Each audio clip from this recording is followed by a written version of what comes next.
Can you hear me? Testing, testing, Yeah, testing. good. Testing. Okay, Okay. I think we want to wait for the chairman, sure.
so stand by. And gentlemen, you'll need to use your microphones, and when you speak, turn it on, button to the right. Okay? And only two microphones can be on at a time, I believe. So when you finish speaking, turn it off. Okay, are we ready? Good to go. Ladies and gentlemen, I am Representative Alan Clemens with the South Carolina Legislature. It's indeed my pleasure to be with all of you here today to take part in this very important briefing We're here with the Committee on Present Danger, China. And I find this topic to be a very compelling topic that we'll be discussing today, in large part because of where I come from. I grew up during an era, during the 60s and 70s, when there was no trade relationship with China. The leaders of this country had made a significant policy decision that to open trade doors with China at that time in our country's history would be antithetical to our democracy and potentially very harmful to us as an American people and to the freedoms that are unique to us in America. In fact, I was sharing a story. I remember the first time I ever saw a product that was made in China. It was during the late 1970s. I was about 20 years old and in Mexico. And I was in an open-air market, and I saw a harmonica that was made in Shanghai. And it's interesting that that memory still remains with me because I had never seen a product being offered for sale that was made in China, and had to cross the border to do it. Today, fast forward by several decades, and yes, I'm giving away my advanced age, we are in an America that enjoys and it sometimes suffers from our open door trade policy, and as a result, we find ourselves in business with China. We're here to get the rest of that story today. What does that business with China mean to the freedoms that we enjoy as Americans? What does that mean with regard to this nation and her citizens today and more importantly tomorrow? How does it impact us? And to hear that discussion and to consider those thoughts, we have a very distinguished distinguished forum here with us today. And leading that forum is my dear friend of many years, Frank Gaffney. Frank is was the Assistant Secretary of Defense under President Ronald Reagan. Today he leads the Center for Security Policy and is chairing this Committee on Present Danger, China. And Frank, would you please take the reins from here and introduce this august panel? With pleasure. Thank you so much, Mr. Chairman, and your help in enabling us to be here in South Carolina, as well as your leadership in the state when we're not here, is really appreciated, as is your friendship, and I'm very grateful for both. We are here under the rubric of the Committee on the Present Danger, China. I'm actually its vice chairman. Brian Kennedy, who could not be with us today, is the chairman. And we are visiting key states in the 2020 cycle, presidential election cycle specifically, not in a partisan purpose, but to essentially ensure that information about what we believe is the single most important, certainly national security issue, and arguably increasingly economic issue, and perhaps, as we'll be talking about in the course of the program, public health issue of our time, namely the Chinese Communist Party and the country that it is misruling, both to the great detriment of its own people and increasingly to our peril. We visited already the states of Iowa and New Hampshire with what we call our 2020 policy battle space threat briefing. We're here today. We'll be in Nevada tomorrow and in Texas on Thursday, and hopefully other states critical to decisions that will be made shortly about the future course of our country with respect to particularly the national security and foreign policy portfolio. Whoever the next president of the United States is going to be, the next commander-in-chief, this is going to be job one. And it is our belief at the Committee on the Present Danger of China that the American people are entitled to know, before they hire that individual, what they think, what they understand, and most especially what they propose to do about the present and growing danger from communist China. Just a word of background, and then I'll introduce our distinguished speakers. The Committee on the Present Danger of China actually has quite a pedigree. It goes back to the early days of the Cold War with the Soviet Union. Its most important incarnation probably was in the 1970s, when one of its members was a gentleman by the name of Ronald Reagan. And starting in about 1976, that iteration of the Committee on the Present Danger began helping that public policy leader devise a strategy for dealing with that time's existential threat to freedom, as the president fondly described it, not so fondly, but correctly described it, namely the Soviet Union. And just as you were saying, Mr. Chairman, the practice in that period was engagement. They called it détente at the time, but the idea under President Nixon and President Ford and then President Carter was, if only we make the Soviets richer, they'll be more benign, they'll be less threatening. And as you sort of indicated, it didn't work out that time, and President, then candidate Reagan, was very interested in seeing if an alternative strategy could be developed that would contrast with détente. He ultimately, I think, called it peace through strength, and it ultimately translated into rolling back the Soviet Union, not propping it up. He wound up getting a mandate to do just that in the 1980 election. He hired some 31 people from the Committee on the Present Danger to help him execute that strategy. One of the other people who helped him execute that strategy is here with us, and I'll introduce him momentarily.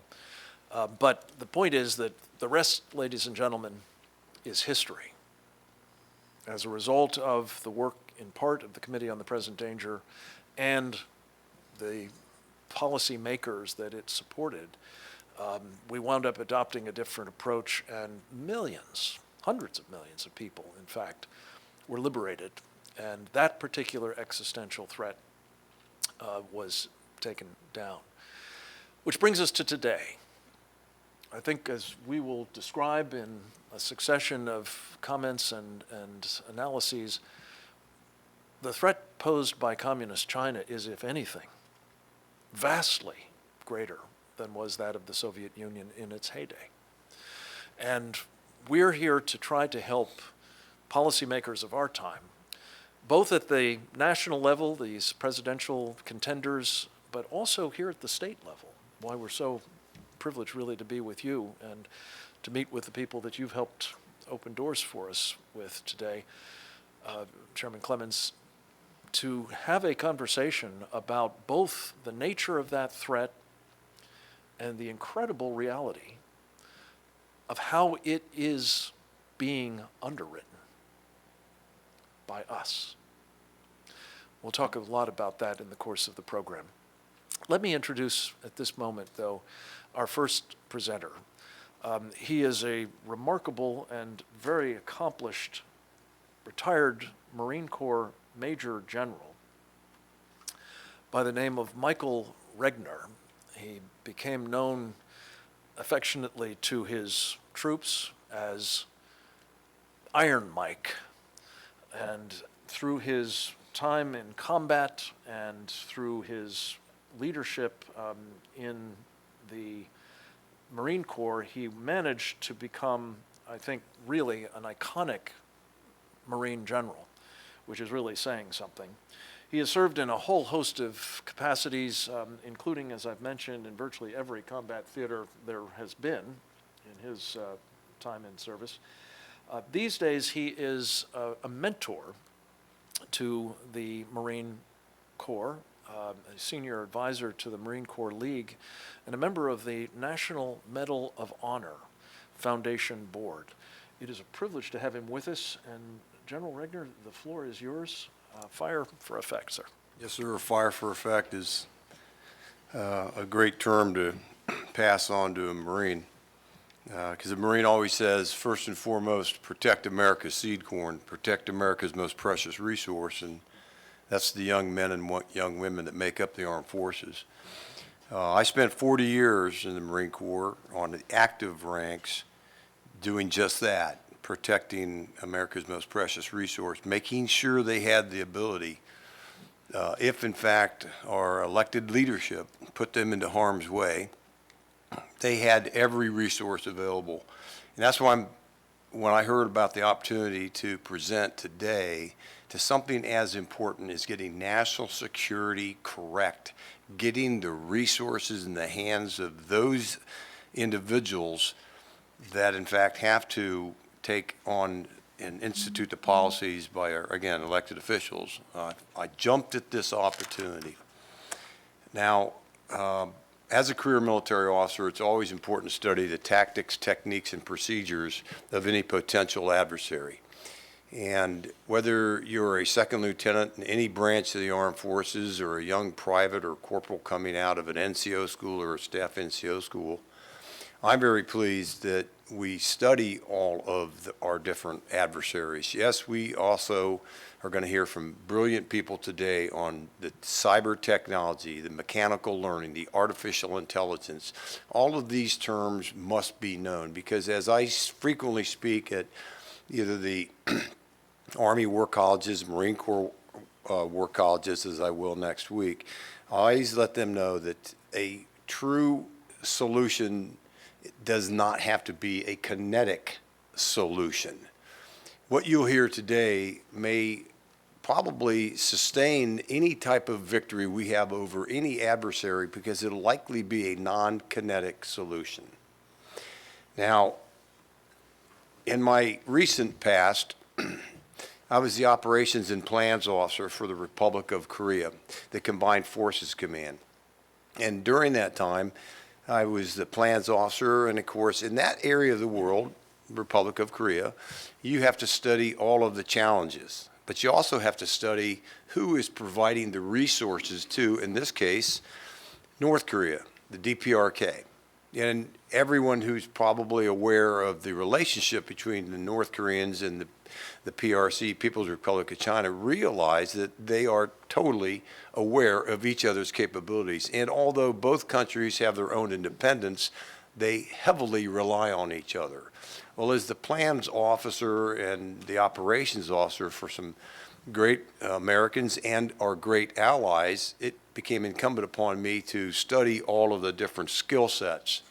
So today, when you hear a lot about the technologies of China, you really need to let that one sink in. As a military officer, I'm not concerned about expeditionary advanced space operations. I'm not concerned about a 355-ship Navy, because the Navy and the Marine Corps and all branches of the armed forces must work very closely together. I'm not concerned about the military skill sets of our allies and the American forces. I am concerned about some of the technologies of the PRC and their ability with their unmanned aerial systems to go farther and farther and farther, whether it's space ops, whether it's unmanned aerial systems that can have extended range munitions, or the hypersonic munitions. These are technology-based systems. I'm concerned about those. Again, the fighting spirit, the indomitable will of America and our armed forces is not a concern I have. Now, where does this background come from? When I was first promoted to the brigadier general ranks, I went to what's frequently called in the general officer or senior executive service ranks, you go to finishing school, but this is actually called capstone. And at capstone in Washington, D.C., one of my running mates was then Brigadier General Joe Dunford. And he said, we're getting ready to select which areas of the world we would like to go to for about 3 to 5 days. I said I wanted to go to the PRC. It had an opening for 5 general officers, and I was the one Marine general that had a chance to go into the PRC, 2 different areas, and I actually went to their officer candidate school in China. I also went and had the chance to see a little bit of their armed forces skill sets.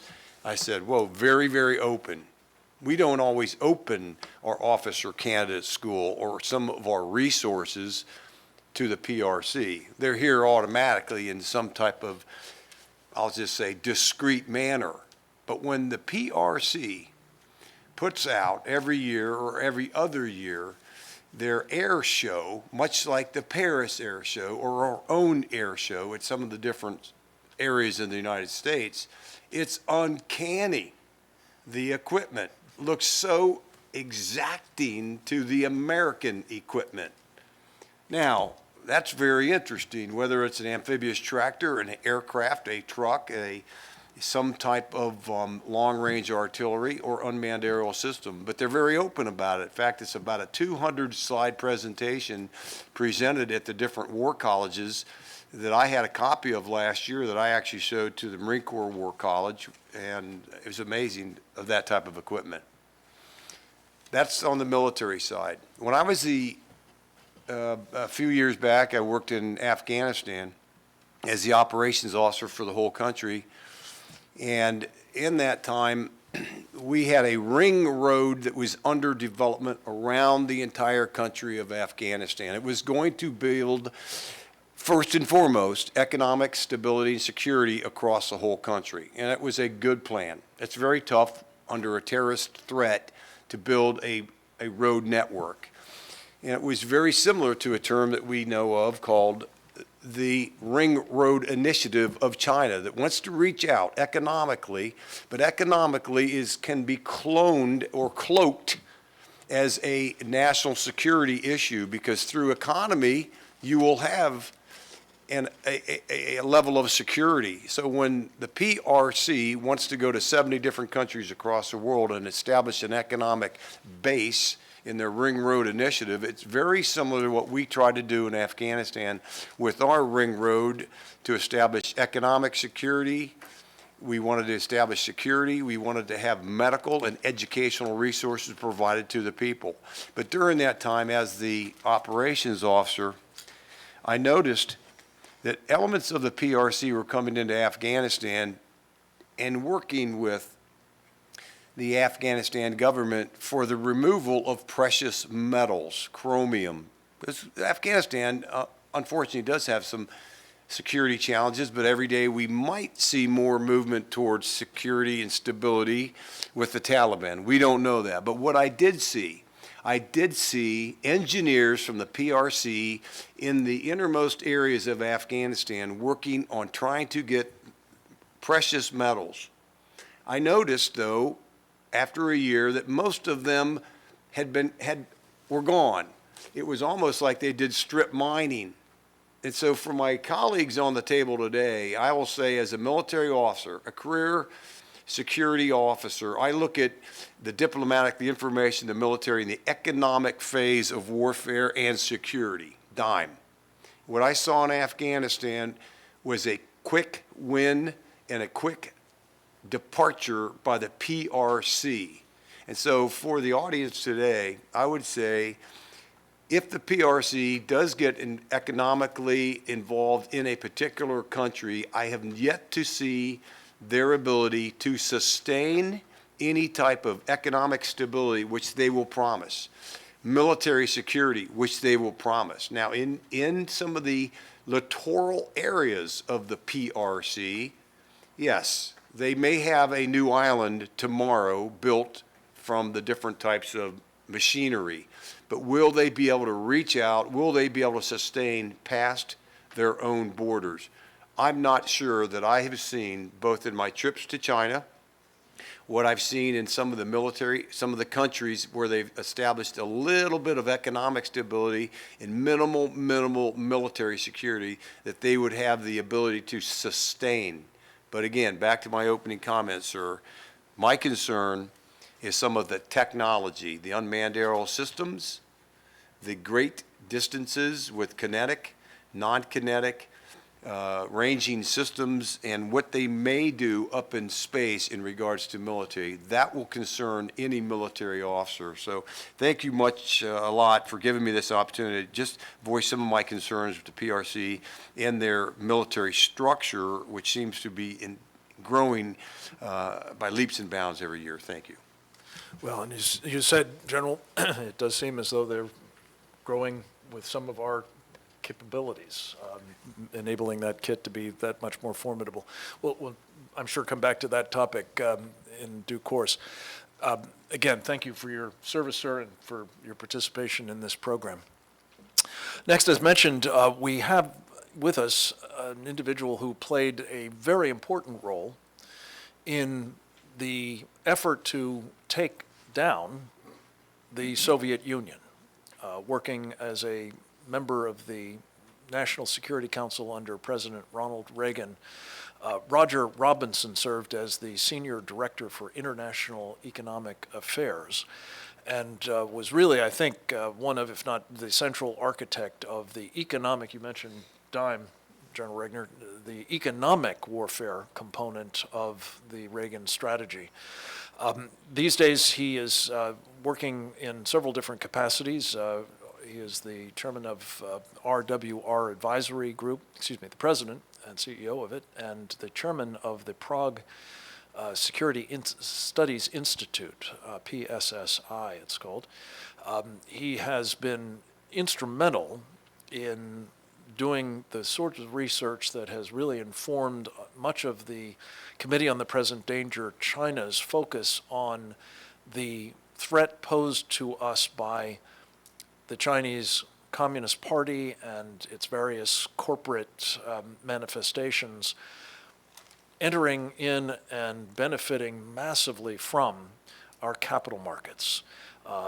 Much of what that has enabled is what we'll be talking about in the course of this program. So, Roger, thank you for joining us, and the floor is yours. Thank you so much, Frank. I'm in my capacity as chairman and co-founder of the Prague Security Studies Institute with you today, so I can speak even more candidly about the circumstance of today's meeting.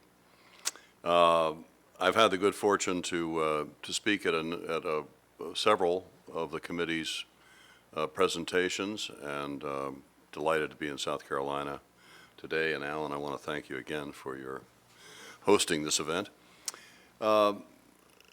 China seems to have a limitless checking account.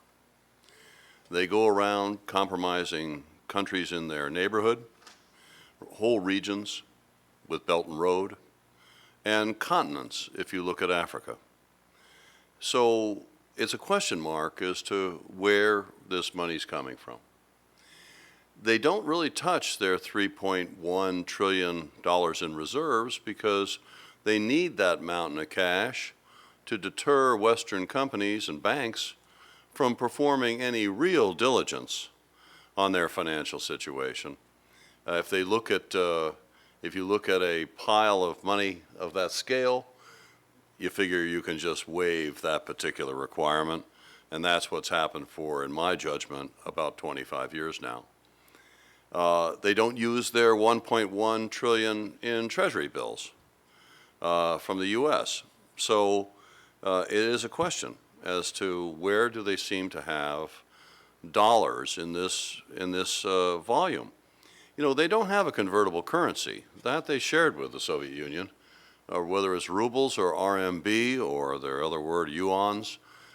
These are not convertible currencies, so they have a voracious appetite for dollars. They occasionally run into serious liquidity problems. certainly exacerbated by the coronavirus today and the slowdown overall. So the need for this money is very pronounced. In fact, it's an existential risk to Communist Party leadership. Now, where do they get the money? Well, our capital markets are larger than the rest of the world's combined in terms of size, volume, depth. And we have about over 60% of the world's liquidity in the United States. So this is an extraordinary circumstance as we enter the 21st century that we have the bulk of the money. We invented the international trading and financial system. We are utterly dominant in the economic and financial domain on this planet. They're playing in our sandbox, we're not playing in theirs. And they've been able, for the past 20, 25 years, since they entered our capital markets, the issuance of stocks and bonds, to pull out what varying estimates, Goldman Sachs says 785 billion in equities, stocks alone. I've heard Rhodium Group mention $1.9 trillion. In the case of dollar-denominated bonds, it might be another trillion. So we're not talking about hundreds of billions anymore. We're into the T word, trillions, which gives you a good sense of, all of a sudden, where this money's coming from. Now, did they observe the requirements to be consistent and compliant with U.S. federal securities laws? For example, do these companies disclose their financials like American corporations are required to do? The answer is no. Those financials are regarded as state secrets by China. They are not disclosed. Are they compliant with PCAOB, the auditing function that all American companies, a third-party independent auditor, to make sure that the numbers are real? Answer, no. Are they compliant with Dodd-Frank and Sarbanes-Oxley, U.S. federal securities laws? Answer, no. In short, China's receiving preferential treatment over their American corporate counterparts. That's not an opinion. That's a fact. There's no screening mechanism over the capital markets. The United States never has been. There's no security-minded review taking place.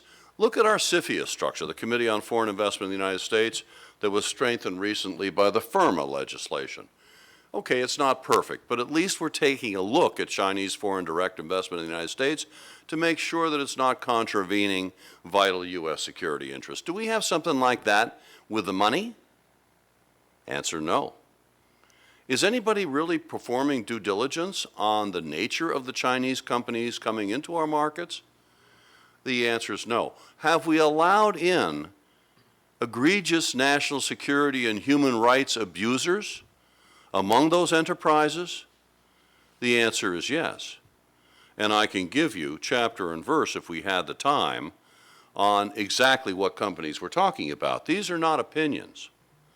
This is just the way it is. So we have allowed this free lunch program to go along uncontested on a preferential basis. And, for example, when we look at the state public pension systems, we find a number of these bad actors in every single one of them, practically. I mean, Hike Vision. This is a company that makes surveillance cameras and facial recognition technologies. You can see their cameras atop every few meters the walls of the concentration camps incarcerating 1.5 or more million Uyghurs. Dawa Technologies, the same. Megvii, the same. These are sanctioned by the United States. They're on the Commerce Department blacklist, the so-called entity list. Even the parent company of Hike Vision is on that same entity list, blacklist for national security abuses, and yet they're in virtually every one of the 50 states. And I suspect including South Carolina's. Interestingly, we just did studies, if you will, or profiles of New Hampshire and Iowa. Who are the Chinese companies in their portfolios? Well, they both have AVIC, China Aviation Corporation. What do they do for a living? Well, they make fighter aircraft. They make UAVs. They make the DF-41 ICBMs that has 30 minutes flying time to American families in every one of those portfolios, including the MSCI All-Country World ex-US Index, which is probably the most popular benchmarking international emerging market index in the world. And all of the other major indexes include them as well. We have, as I say, besides Hikvision and AVIC, I could go through the list. ZTE, many of you have heard of ZTE, a kind of Huawei equivalent. That's there.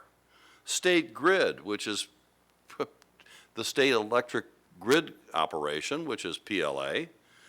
And so the list goes on. We simply don't have time to enumerate this, although we do provide profiles as handouts that the committee will be happy to provide.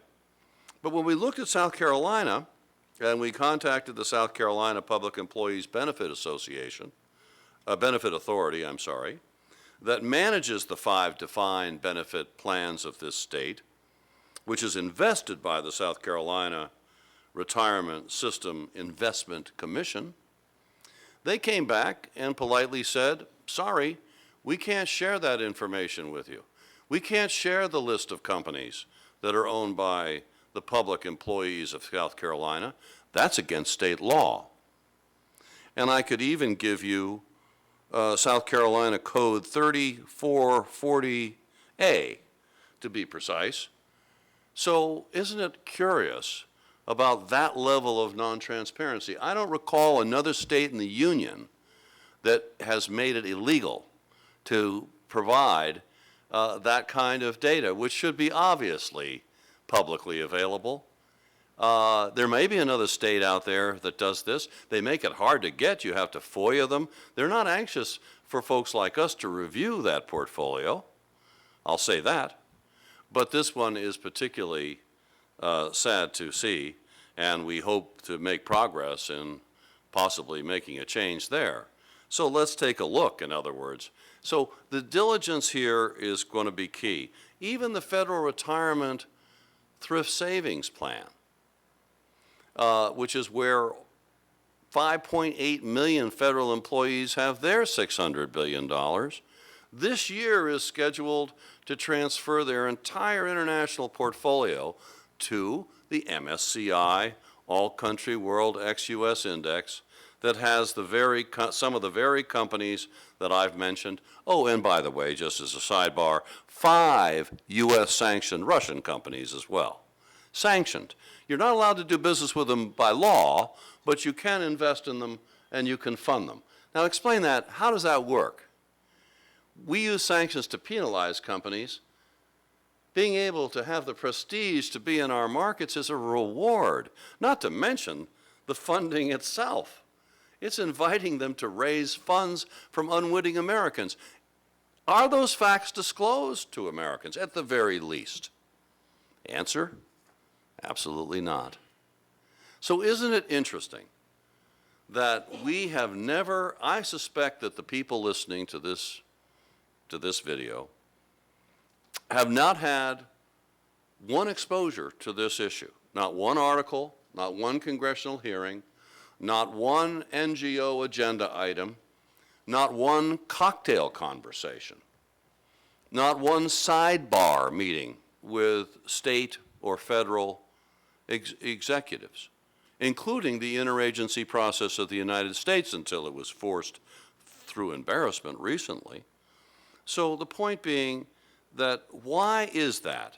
And the answer is because this is the mother lode. This is what China doesn't want you to see. They're happy for us to focus on the shiny object of trade. They can handle sanctions all day long, all year long. They've got that worked out, as we know. They don't like the technology piece because we're starting to clamp down on these militarily relevant technologies and human rights abusing technologies. That's a good thing. The Chinese don't like it, but they can live with it because they think that the Huawei thing will be reversed very much like the president reversed ZTE sanctions. They still think that they can maneuver that one. But guess what they can't handle, which is this topic. The capital markets and the money has never come to light before. It's not a subject of debate. It has been perfect from China's perspective. We're dedicated to changing that because 2 or 3 years hence, they plan on putting 2 or 3 trillion more in our markets so that 150, 180 million Americans, that's about the size of the folks that are in our capital markets, of our fellow Americans, at least 150 million. They wake up one morning and they find 10%, 12%, 15 or more percent of their entire retirement accounts and other investment portfolios made up of Chinese securities. That's checkmate for China. They now know that they have a lobby that makes the current corporate lobby appear trivial. They have 150 million Americans with a financial vested interest in making sure that there are no penalties or sanctions against China, independent of the severity of the offense, for reason that it could damage the value of their retirement portfolios and other investment portfolios. China's fully aware of this. They're counting on the fact that this stealthy activity will be the very checkmate that I'm talking about today. We have to come to terms with it. And it's not as though I'm proposing sanctions or something draconian or suggesting the delisting of all Chinese companies from the capital markets. No. If they just were to comply with federal securities laws, if they were just to comply with SEC regulations, we would largely solve the problem. We have to do something about those indexes. Those index providers go over to China, to the Chinese mainland market, the so-called A-shares of Shenzhen and Shanghai. They pick up hundreds of Chinese companies on their lists of index companies. Then ETFs, exchange-traded funds, are built around those lists that are invested in by the American people. These are, MSCI, they have $14 trillion and numbers like that of funds under management. That's where you get these huge numbers. So we've got to do something about the index providers and this drunken sailor approach to no diligence, no disclosure, just trying to pick up Chinese companies because they think it adds greater balance and greater liquidity. I mean, they have a formula for this. MSCI Emerging Market Index, I'll just leave you with this point, is today 33% Chinese securities. They've announced a goal of 45%. They have $2 trillion signed up to that index, but 14 trillion more mirror it, mimic it, and reflexively buy the same, even though it's not official. So you have $16 trillion of funds under management right there that's going to be 45% Chinese. Now you can do the numbers. So next time we're wondering, how does China become a peer competitor with us militarily? How do they threaten the Marines that Mike was talking about? How do they have rail guns and hypersonic weapon systems and advanced mobile ICBMs targeting American people and 5 classes of ballistic missile submarines? In part, is because the American people, in the case of New Hampshire, for example, fund China shipbuilding that builds the ICBM. It's our money. And this is the most urgent issue I believe, in the entire U.S.-China bilateral relationship, bar none. Bar even military and geopolitics? No, no, no. It's the money. It was the money with the Soviet Union, and it's going to be the money with China. Thank you very much. Roger, thank you very much. It's great to have you with us, and that corporate memory as well as your analysis is vital. We're going to talk about some of the other things besides the underwriting of the military buildup of China that has been made possible by our support, our financing. And it is a great privilege and pleasure to say we have a South Carolinian here with whom I have been associated for many years. His name is Ambassador Henry Cooper.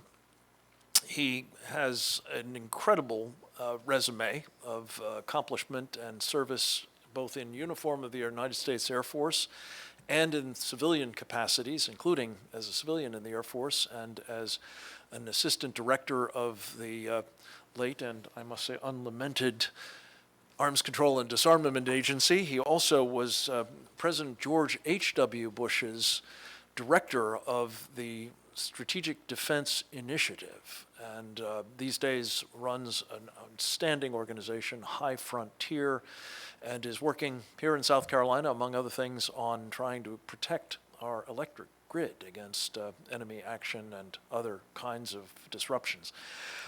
Hank Cooper is a great American, and it's a privilege to say, welcome, sir. The floor is yours. Thank you, Frank, and thank you, Mr. Chairman, for hosting the meeting.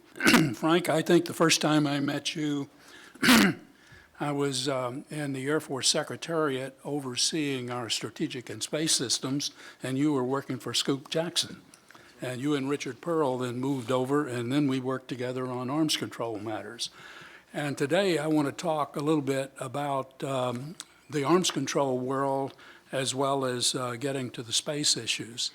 I spent 5 years as Reagan's chief negotiator in our talks with the Soviet Union, and my job there, I like to characterize as finding creative ways to say "niet."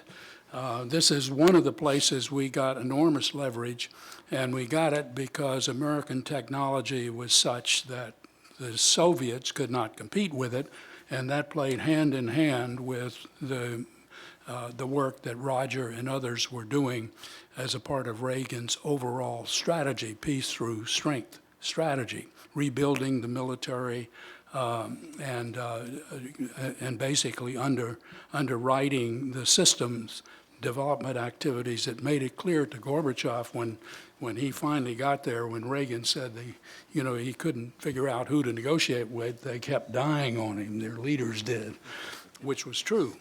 It was Brezhnev when we started that era, and it was Gorbachev after, I'm not sure I can remember the order, Andropov and Chernenko, I believe it was, and then Gorbachev.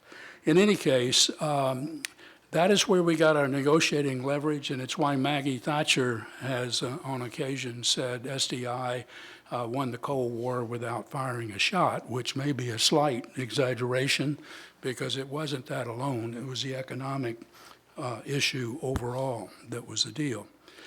I want to talk about another aspect of this. I want to chat a little bit about how China is now, I think, the preeminent threat.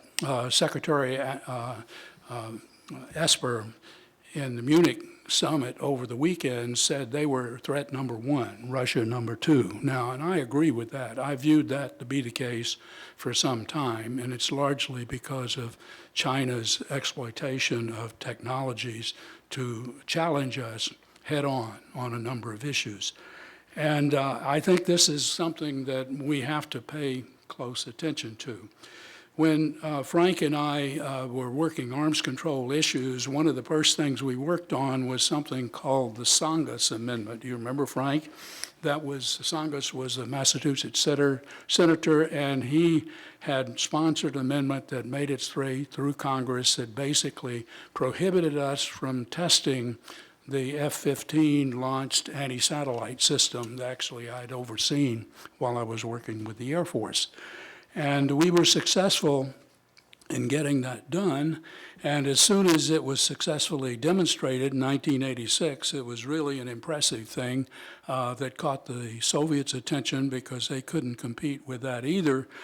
Congress immediately then prohibited any further testing after that 1986 test. The Army tried with ground-based anti-satellite systems, and they were blocked by congressional action as well. Now, during that era, there was a co-orbital satellite operational system, anti-satellite system that Russia had. If you read the newspapers a couple of weeks ago, you saw reported as if it were brand new. There was threatening satellites to some of our intelligence satellite systems overseas. Nothing new there. That technology's been around, doing it for some time, and yet we still are not doing anything today to deal with this issue. And regrettably, I have to tell you, the president's budget last week, I think it was last week or the week before, came out, and there's not a penny in there for any sort of a military system in space that can, by force, protect our assets in space or our Americans on the ground, for that matter, against the hypersonic threat, which is, everyone says, is the main threat now. And yet I'll tell you that on my watch 30 years ago, when I was running the SDI program, we had a system then that we could do it affordably from space, and the technology of that era was capable of doing so. And it was blocked and terminated eventually when Les Aspin became the Secretary of Defense. And as he said, he took the stars out of Star Wars, which was certainly true. The sad story is that no administration since then, Democrat or Republican, has restored that. And even Donald Trump, who has come out for Space Force, which alleges to be a preeminent separate service to protect not only the assets in space, but Americans on the ground, doesn't have a penny in its budget to exploit that technology in that way today. This is a political reality, and I have to tell you that the Chinese are not paying any attention to this. In the mid-'80s, there was a program that I was party to, not really a program. Roger, I think you took part in the independent working group on missile defense in space.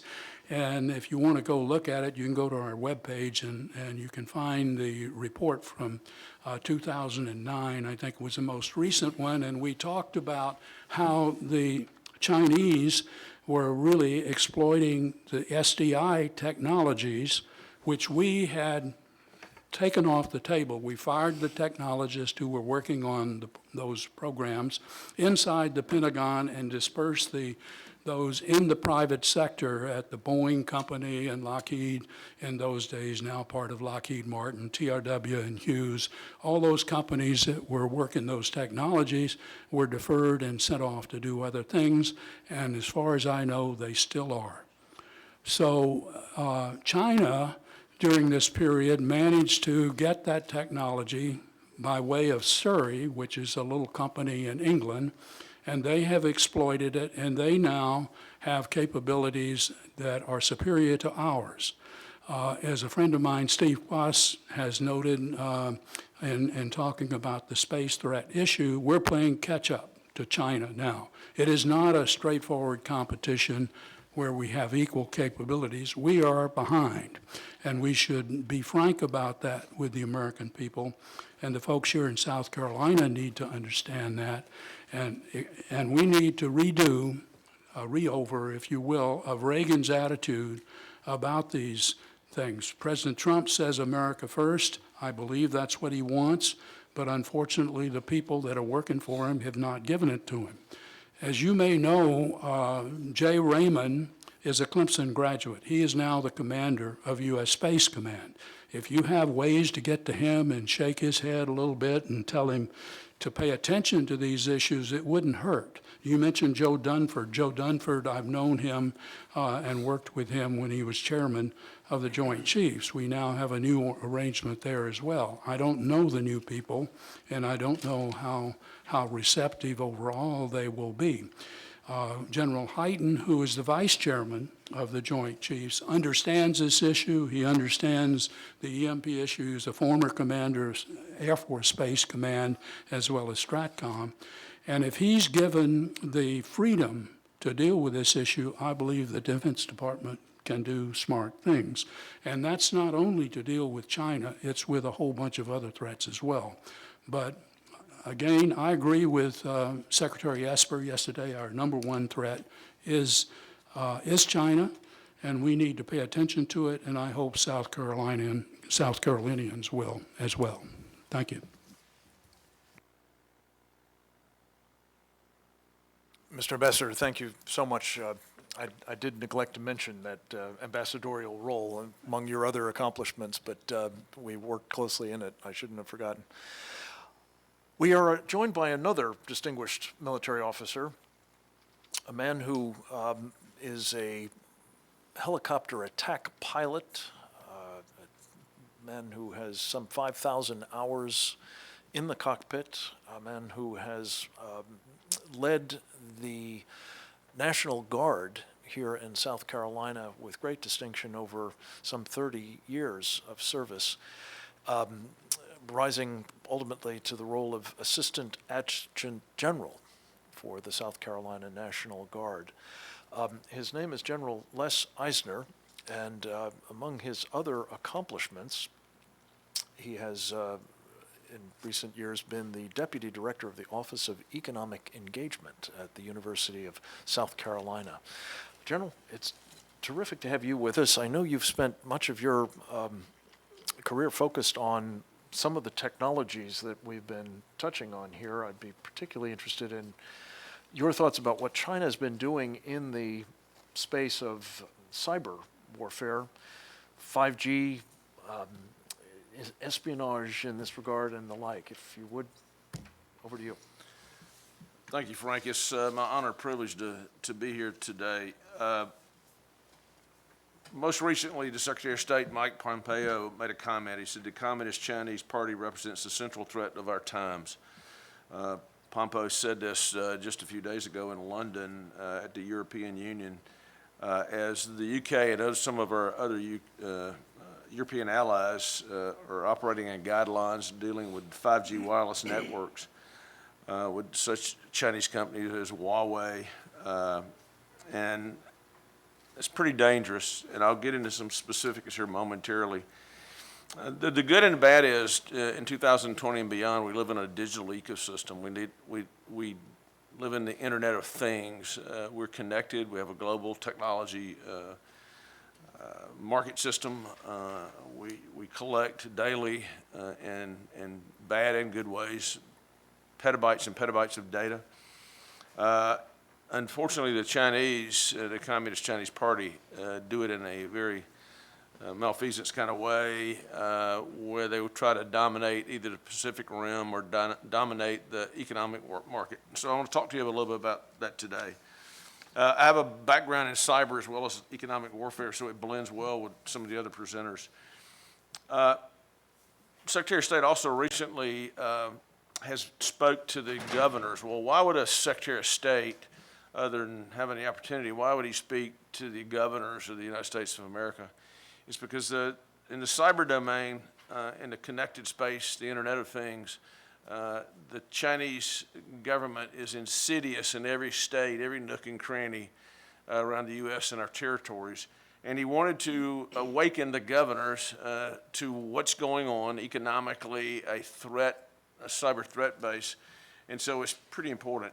Most recently, we've seen several Chinese military officers charged with cyber breaches, hacking, tied to Equifax and some other breaches. One of the military units is a numerical designation of People's Republic of China Unit 61398 is where they train. The Chinese communists have thousands and thousands of highly trained hackers that are going after our military and our business secrets. And we see that, witness it. We've seen the OPM breach of a few years ago. We've seen Anthem hospital breach. We've seen the Marriott hospital breach.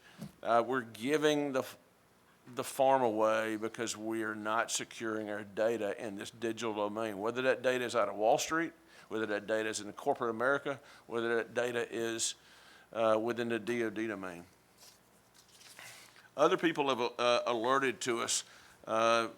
When she was an ambassador to the United Nations, former governor of South Carolina, Nikki Haley, warns that China threat the foremost national security concern. So let's get into some metrics. About 90% of economic and corporate espionage in the United States of America is perpetrated by the Communist Chinese. Well, what does that relate to in numbers?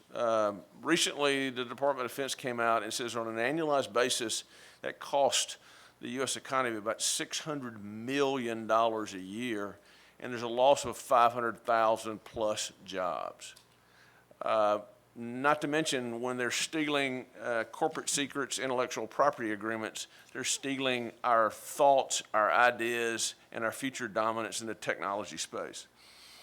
50 to 80% of the intellectual property and patent thefts have been perpetrated by the Communist Chinese. That's pretty substantial. We need to wake up and stop that. General Rigner made a comment earlier about some military systems.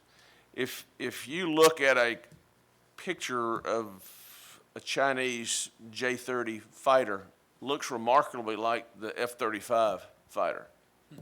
They stole it. We gave the information. If you look at some of the stealth technologies in the J-20 fighter, they stole it.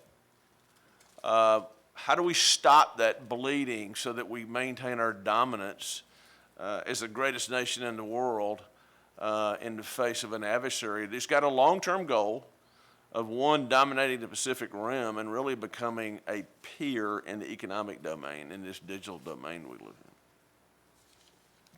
Last year alone, the FBI notified over 3,000 companies that they'd been hacked. They're here in South Carolina. If you talk to the local FBI folks that I have a relationship with, they're here. And we don't know how to deal with that.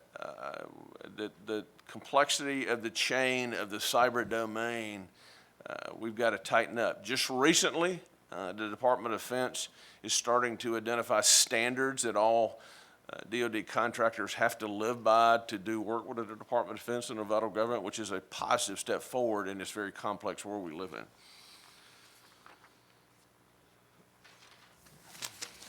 So how did this start? How do you boil a frog? You boil a frog very slowly, and we've been being cooked for a while. We just didn't want to talk about it. So when I was in the War College back in the late 90s, 2000 timeframe, I had to do a regional strategic assessment on sub-Saharan Africa. I thought I'd been punished. And what I learned from that is my early days of the Chinese intention to go after rare earth metals. In order to create dominance in a spectrum, you got to own or control a lot of the resources as well as the technology. Back in the late 80s, early 90s, the Chinese started having a large incursions, purposeful incursions into the continent of Africa, where a lot of the world's rare earth metals exist. Well, what does rare earth metals have to do with cyber? The stuff that we make our silicone chips from, the stuff we make cell phones from, the TVs we make from, part of the components critical to those functionalities are rare earth metals. China produces currently 80% of the rare earth metals produced in the world, excuse me. They own 30+% of the world's stockpiles of rare earth metals.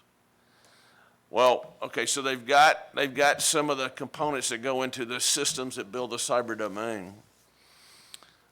They also today produce about 90% of the key components of all personal computers and servers. 90%. The cell phones, the computers that operate this building we're in. They also produce 75+% of the cell phones and all the circuits that go in cell phones. So they've got rare earth metals. They've got the ability to produce the motherboards and the circuit boards, and they've got the ability to maliciously leverage that to their advantage.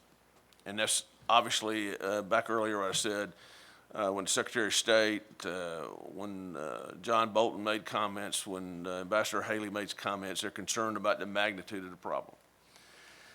So we'll talk to you about a story. Back in late 2015, Amazon was looking to purchase some software capabilities that tied to video compression. Well, what does video compression have to do with the cyber domain and the Chinese? So they had a contract. The largest producers of motherboards and servers in the world right now is a company called Supermicro. It started in San Jose, California by a former Taiwanese engineer, legitimate business company. They produce those servers and motherboards in China under contract. Well, when Amazon was getting ready to look at a software company to do video compression, they reached out to a company called Elemental. Elemental, another legitimate company that built software compression data. And so you got Supermicro, the largest producer of motherboards and servers in the world. You got Elemental that's building state-of-the-art software that Amazon was in the process of building what we now know as Amazon Prime. And so Amazon on their own decided to have a third party investigate the security of the components and Elemental software. What they discovered is during the manufacturing process, a microchip had been installed to create a backdoor access for the Communist Chinese government to watch what was going on in these servers and motherboards. Well, that's troubling enough that they had a backdoor stealth entry, but where did this other lead the path down? Elemental and this ecosystem had a legitimate relationship with an entity called Incutel. Incutel has a relationship with the Central Intelligence Agency. And so we're building hardware for government systems would comprise motherboards and circuitry with essentially a back door so the Communist Chinese could look at what drone systems, Navy systems, Department of Defense weapon systems were doing and what we were looking at. That's the complexity of the cyber ecosystem, and that's why we have got to educate our leaders at the local level to the federal level. We've got to tighten up the quality control of what we buy, who we buy it from, and why we do what we do in a security domain, because we are giving the farm away. Again, economically, $600 million a year negative impact to the U.S. economy, a loss of 500,000+ jobs. But as one of the other presenters just mentioned, a couple of them did, they are leaping ahead of us in technology as it relates to stealth. They're leaping ahead of us in technology as well as artificial intelligence. They've collected petabytes and petabytes and petabytes of personal information on people, and leveraging their technology, they're now in a position where they can meet their strategic goals, which is by 2035 to have a modernized military and 2049 to be dominant in the Pacific Rim. Most recently, the administration, again, back to Secretary of State Pompeo making a comment about 5G, is if you look at how the Chinese use their technology to create an Orwellian state where everybody's monitored. Most recently, we saw the doctor that came forward, the Chinese doctor physician, in his concern with the coronavirus. He was summarily monitored and shut down. Well, companies like Huawei, other factions, they're biometric capabilities tied to their cameras and other systems, is they want to export that capability. There's a backdoor access to the biometrics, facial recognition data, PII information, and so they're pretty close by. We've stopped it in the short term in the United States of America when AT&T wanted to introduce and start selling Huawei electronic components. But today, they're doing it in Mexico, just south of our border. They're creating 5G networks with Chinese technology. We've got to step up, leverage the technology the U.S. has to bear, the talent that we have to bear, and create our own system that's secure so we can continue to leverage the talent and the technology that we've, unfortunately, over the last couple of decades, been giving away. So it's been my humble honor and privilege. I conclude my remarks.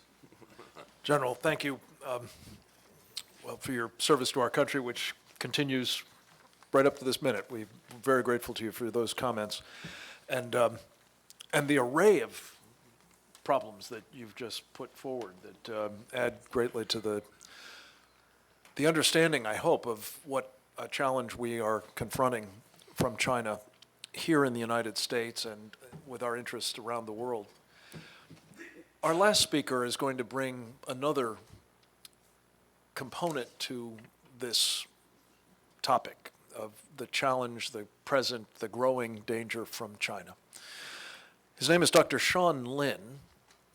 I've been privileged to have him accompany us on the two previous of these 2020 policy battle space threat briefings in Iowa and New Hampshire. He is here today. I consider him kind of a trifecta, really, for the purposes of these kinds of presentations. He's a survivor of the Tiananmen Square massacre. He is a practitioner of Falun Gong, a religious tradition in China that has been brutally persecuted by the Chinese Communist Party. He is also a veteran of the United States Army, in which he served for some 9 years, both as an enlisted man and as an officer, including, thanks to his doctorate in microbiology, as the director of a viral disease laboratory at Walter Reed Hospital. He brings a lot to this party, in other words, in terms of his understanding of what China is doing to its own people, which I think is always a cautionary tale for what they might be inclined to do to ours. Dr. Lin, thank you very much for being with us. We appreciate your service to our country as well, and welcome you to this program. Thank you very much, Frank, and thank you, Chairman, for hosting this event. And I'm really humbled and great honor to join all of you here. I took 1.5 years courses for international relationship. I just feel I don't meet any mentor like you in the classroom. Nobody talk about China's threat. Nobody. And it's really sad. In the classroom, they mention communism just as one ideology about international relations series. And the classroom even celebrate the anniversary for Karl Marx. I was really stunned when this happened in the classroom, So, because as a survivor for Tiananmen massacre, those images I can't wipe it off from my brain. When I clearly witnessed a tank roll over people's head, when I first time see a student's head, it's just like plain paper on the ground. How could I forget about the tragedy the Chinese people suffer under the communist regime? Yeah, I was just a freshman at the time, but 30 years passed, this memory never left me. And it was a clear taste how Communist Party can treat their own people.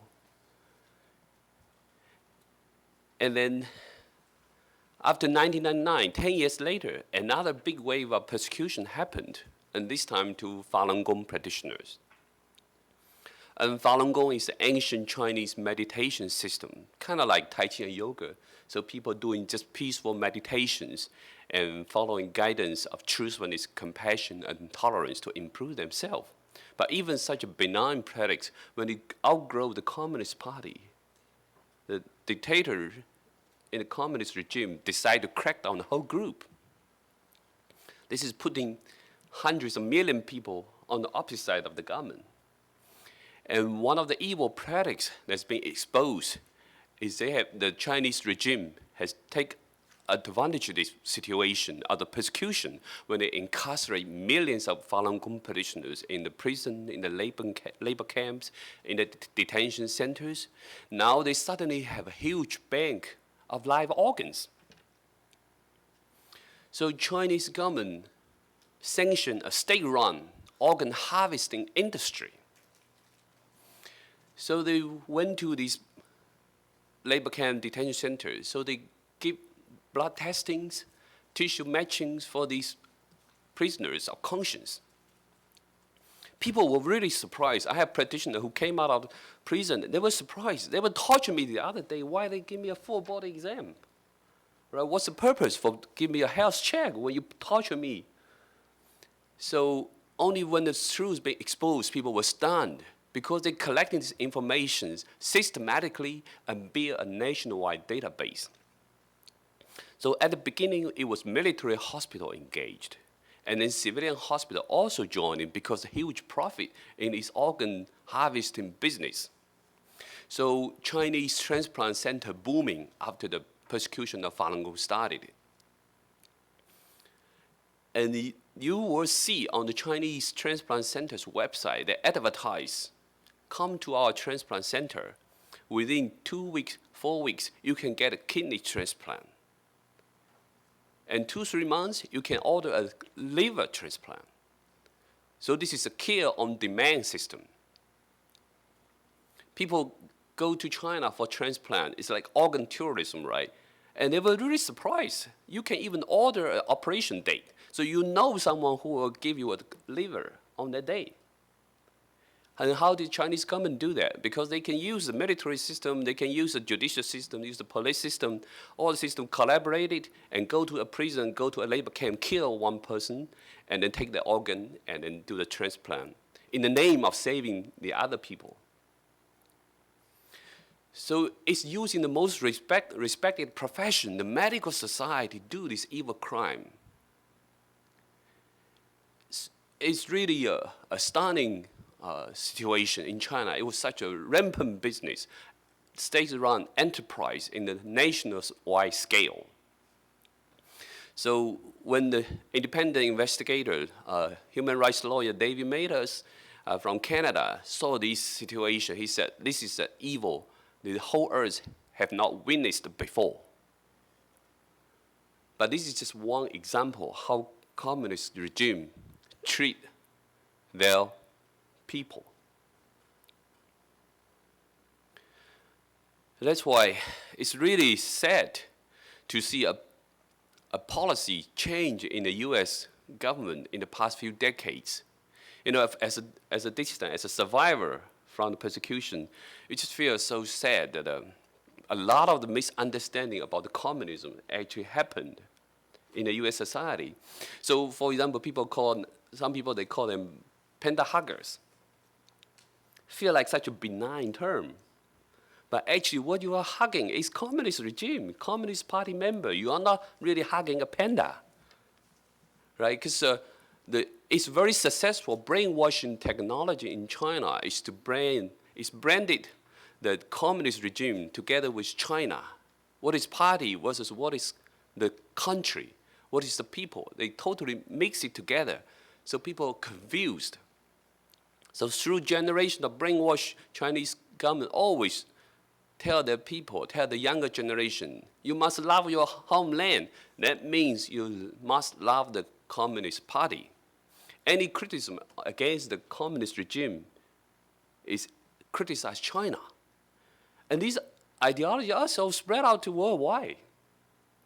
So that's why in the society of the academics, in the think tanks, a lot of people say, you know, you need to support China, you need to engage China, you need to open the door for China, you know, to let them engage to the world community so that they can proceed into a world with more transparency, openness. But you forgot the evil nature of the Communist Party never changed. So when Dr. Francis Fukuyama wrote about the end of history in the 1989, they were assuming the end of the Cold War means the change of the world order. But to communist regime, the Cold War never ends. They very aggressively try to penetrate the whole world. So now we see such a whole threat from so many different aspects, from so many different distinguished presenters. You see the threat from military aspect, economy aspect, cyber aspect, right? That's so widely spread existential threat from China. Because China has been waging this unrestricted warfare against the whole civilization, basically. And of course, the United States is the main target. So it's really a sad situation when China's economy is so intertwined with the world economy. So a lot of the situation, many of the government will hesitate to confront China. And I hope actually right now people see more clearly with the outbreak of the coronavirus, because you see China's threat in the public health domain even more clearly now. People see the threat from China when they conceal the information about SARS for about 5 months, right, in 2003, and you see the epidemic grow into a pandemic situations and kill so many people globally. But this time, many people hope China learned a lesson. No, they didn't. They still have the same nature. They still conceal the information, and they still silence people who voice out the alert. The Dr. Li Wenliang's died, and actually triggered a whole uproar on the Chinese internet and social media platform, because he was just an ordinary doctor. He's not even like a hero trying to break out the news to a whole community. No, he was just sharing the chat with his friends, and he got silenced. He got disciplined in the police station, and then he had to join the fighting with the outbreak, and then he died of the infection. So just these professional medical doctor tried to tell the truth to his friends, and he got silenced. And recently, also other similar situation. One nurse in Sichuan province, she was just telling people on his chat room saying, our hospital need more medical supply. And this little nurse got disciplined too, because he exposed the shortage of the medical supply in the hospital. And other courageous Chinese people who try to take some videos inside the hospital to tell the true situation. One of the persons see 8 bodies pulled out of the hospital in 5 minutes. And this person disappeared now. Right? So Chinese government still in the same habit in concealing the information. And they know the outbreak in early December, definitely, and they still conceal it. And then in the mid-January, when the Chinese people was on the celebration of Chinese New Year, when Chinese society experienced a huge high peak of the traffic, the migrating population, more than hundreds of millions of people were on the road, and they closed Wuhan, but 5 million people already left before they closed down the city. So now this situation is out of control, and Chinese government doesn't care how many people really die. Because it's just like, when we see in the history, when we see about the so-called the Great Famine in 1959 to 1961, 3 years, more than 30 million Chinese people died unnaturally because of the terrible policy of Great Leap Forward. And so many people were locked down in their village, and they have to starve to death because the Communist Party did not allow them to go out of the village to seek help. And the same situation now will happen in many other cities in China. And we see many reports from China now. People just locked down in the home, and they couldn't find any help. And you see video people being tortured when they didn't wear a mask. So it's a humanitarian disaster on top of this epidemic. And now even more questioning, even many of the scientists, epidemiologists question the origin of the virus. Because the virus doesn't look natural. There are many clues that this virus is lab engineered. from the virus spike protein, there are 5 important sites that are actually important for virus spike protein to bind to the human receptor.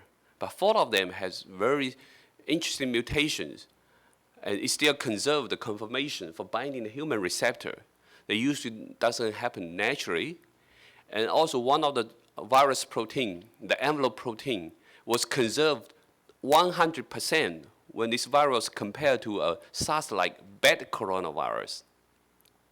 That doesn't happen naturally too, because the envelope protein was next to the spike protein. When spike protein mutated, there's no way, in a natural way, that another protein is 100% conservative.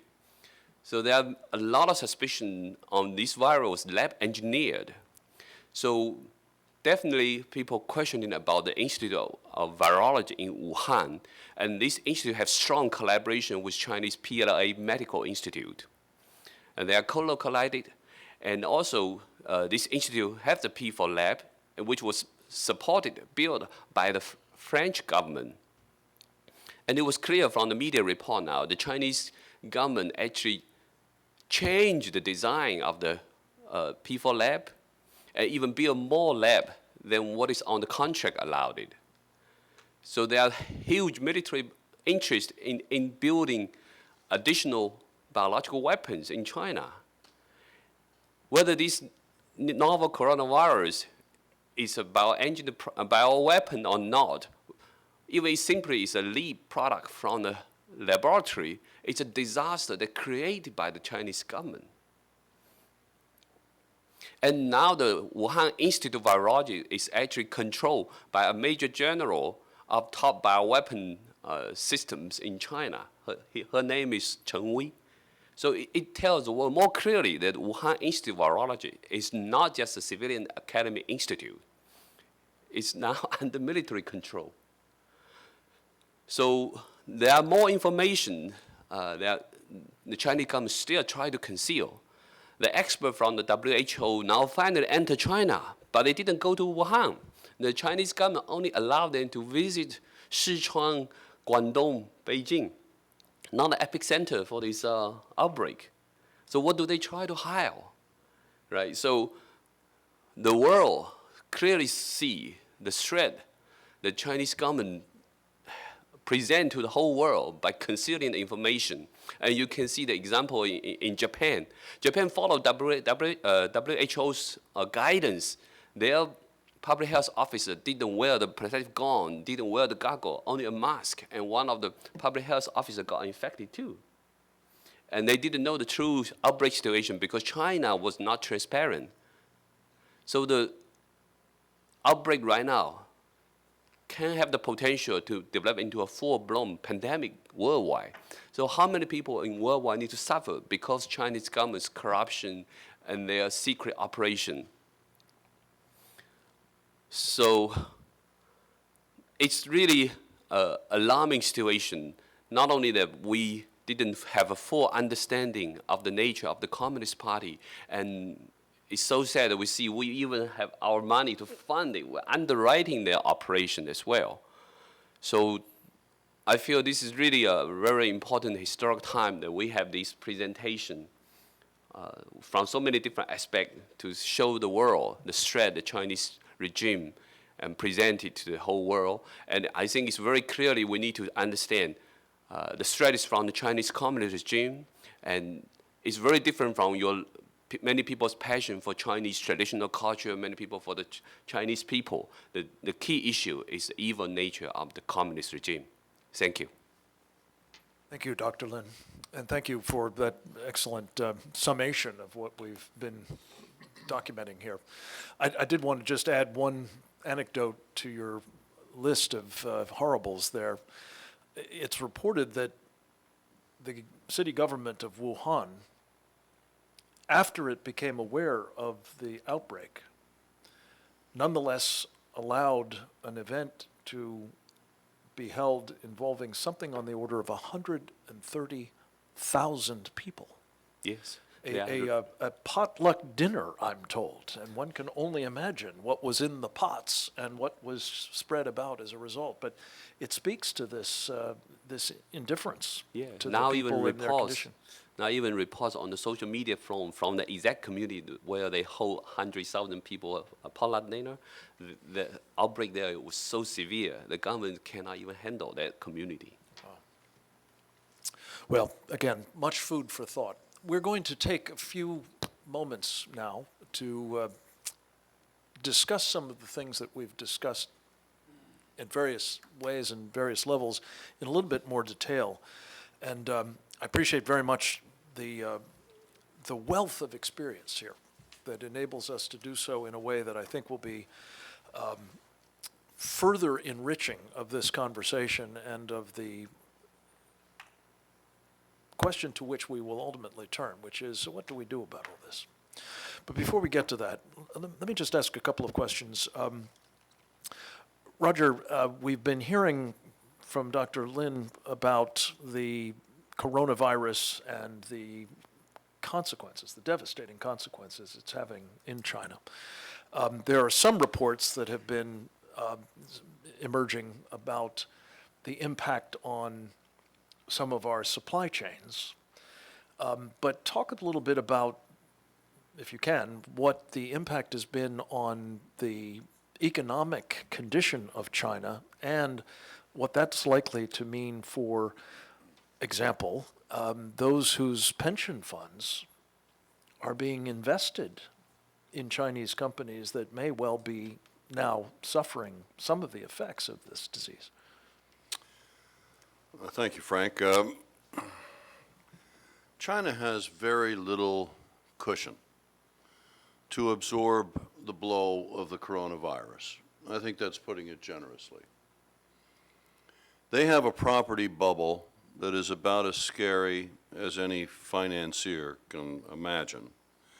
They have a non-performing loan or debt crisis that is equally daunting in its scale if the real numbers emerged, which they haven't to date.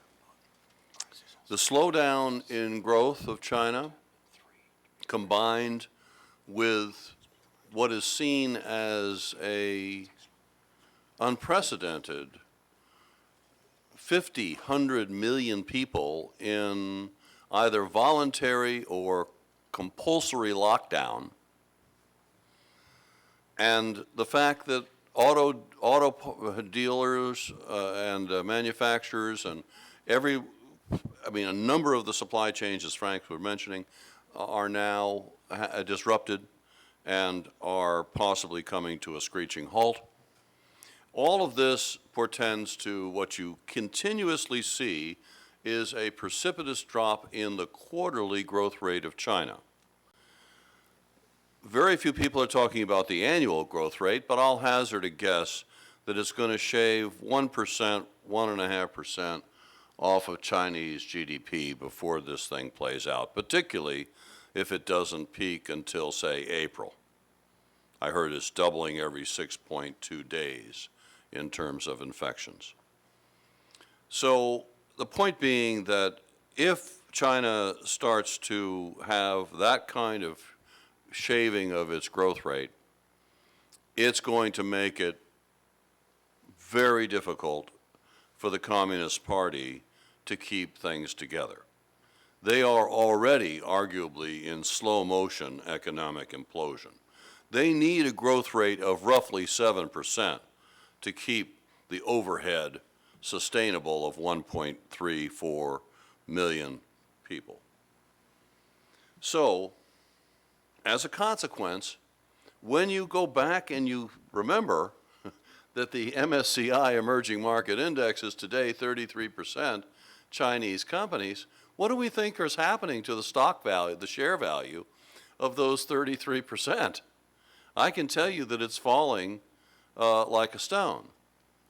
And if you compare the MSCI Emerging Market Index against the MSCI EAFE, which is an acronym describing developed countries only, meaning industrialized democracies and the like, one is greatly outperforming the other, and yet avoids the bad actors in the human rights and national security categories that we're talking about that's inherent when you move into Chinese securities in the emerging markets. So not only are the American people being compelled unwittingly to hold these odious enterprises in their retirement and investment portfolios, but they're losing money in the process.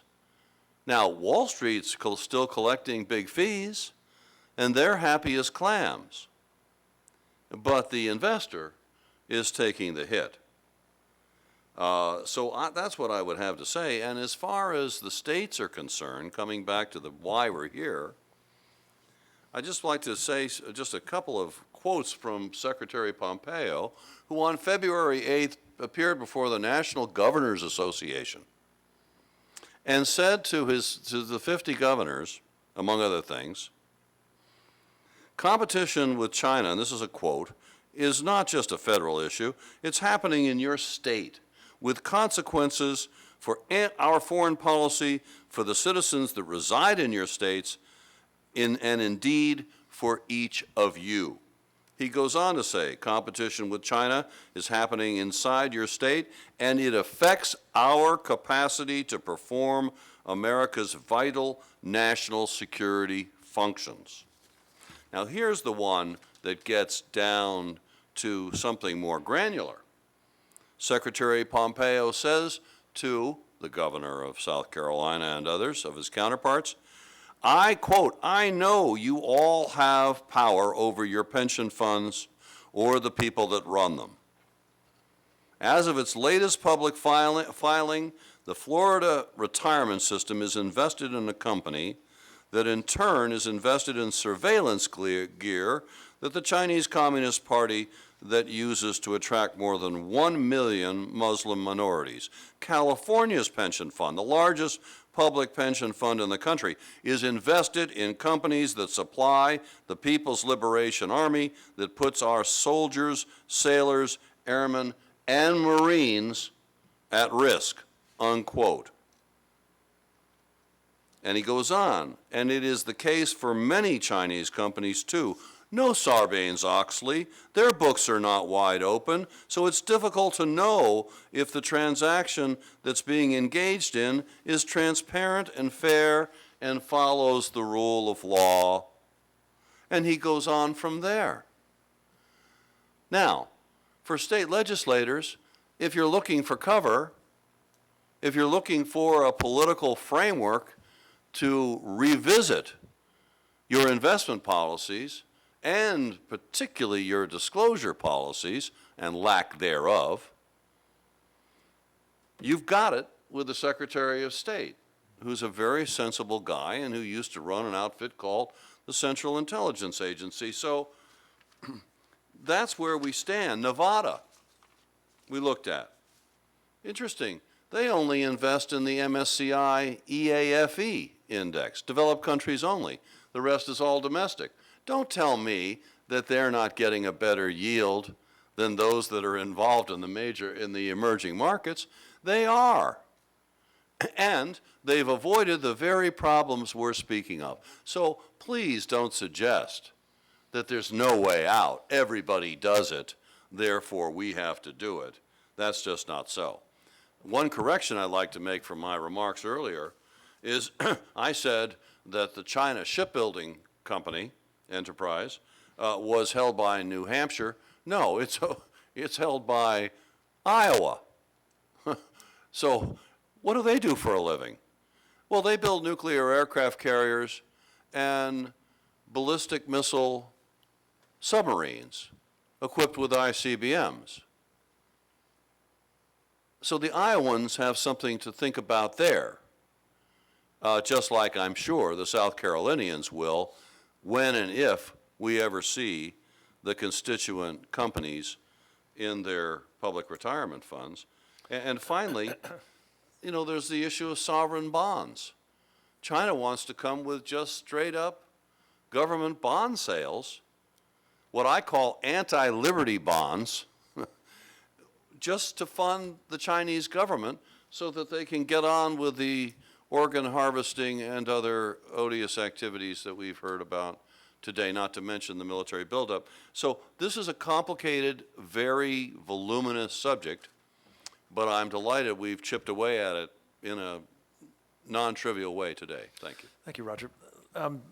Generals Regner and Eisner, you have made similar points on something that I think we ought to develop a little bit further. You spoke, General, about the frog boiling slowly but incrementally. That's kind of the way I see this whole engagement business. It has become worse and worse over time as we've become more and more dependent on China for various things, and you enumerated some of them. One you didn't mention, but I wonder if you've been following. One of our colleagues in the Committee on the Present Danger of China is Rosemary Gibson, who co-authored a book called China RX, which has talked about how we have now become dependent upon communist China for virtually all of our prescription drugs. In the case of generics, the finished products, in the case of most of the brand name pharmaceuticals, at least the active ingredients, the key components. This has military and national security implications, of course, as well as public health. Would you talk a little bit about the dependence on these supply chains and the inadvisability, particularly, of this one? Great point. Something on the magnitude of 85% of the non-biologics medicines that the Department of Defense dispenses to soldiers, sailors, airmen, and Marine in peacetime and in combat are produced by our friends the Chinese. And so we don't immediately have backup capabilities because we've outsourced that capability. What are the implications from a quality control standpoint, from a litany of standpoints, with an armed force that's going against an adversary when we don't have enough medicines to support the forces? We Americans have gotten, over the last couple of decades, we get convenience and security confused. We want to have immediate gratifications, and we do not want to accept the consequences to secure stuff. I mentioned earlier about rare earth metals, and I mentioned the story of the micro company that builds servers and motherboards. But for years we've known that we could not assuredly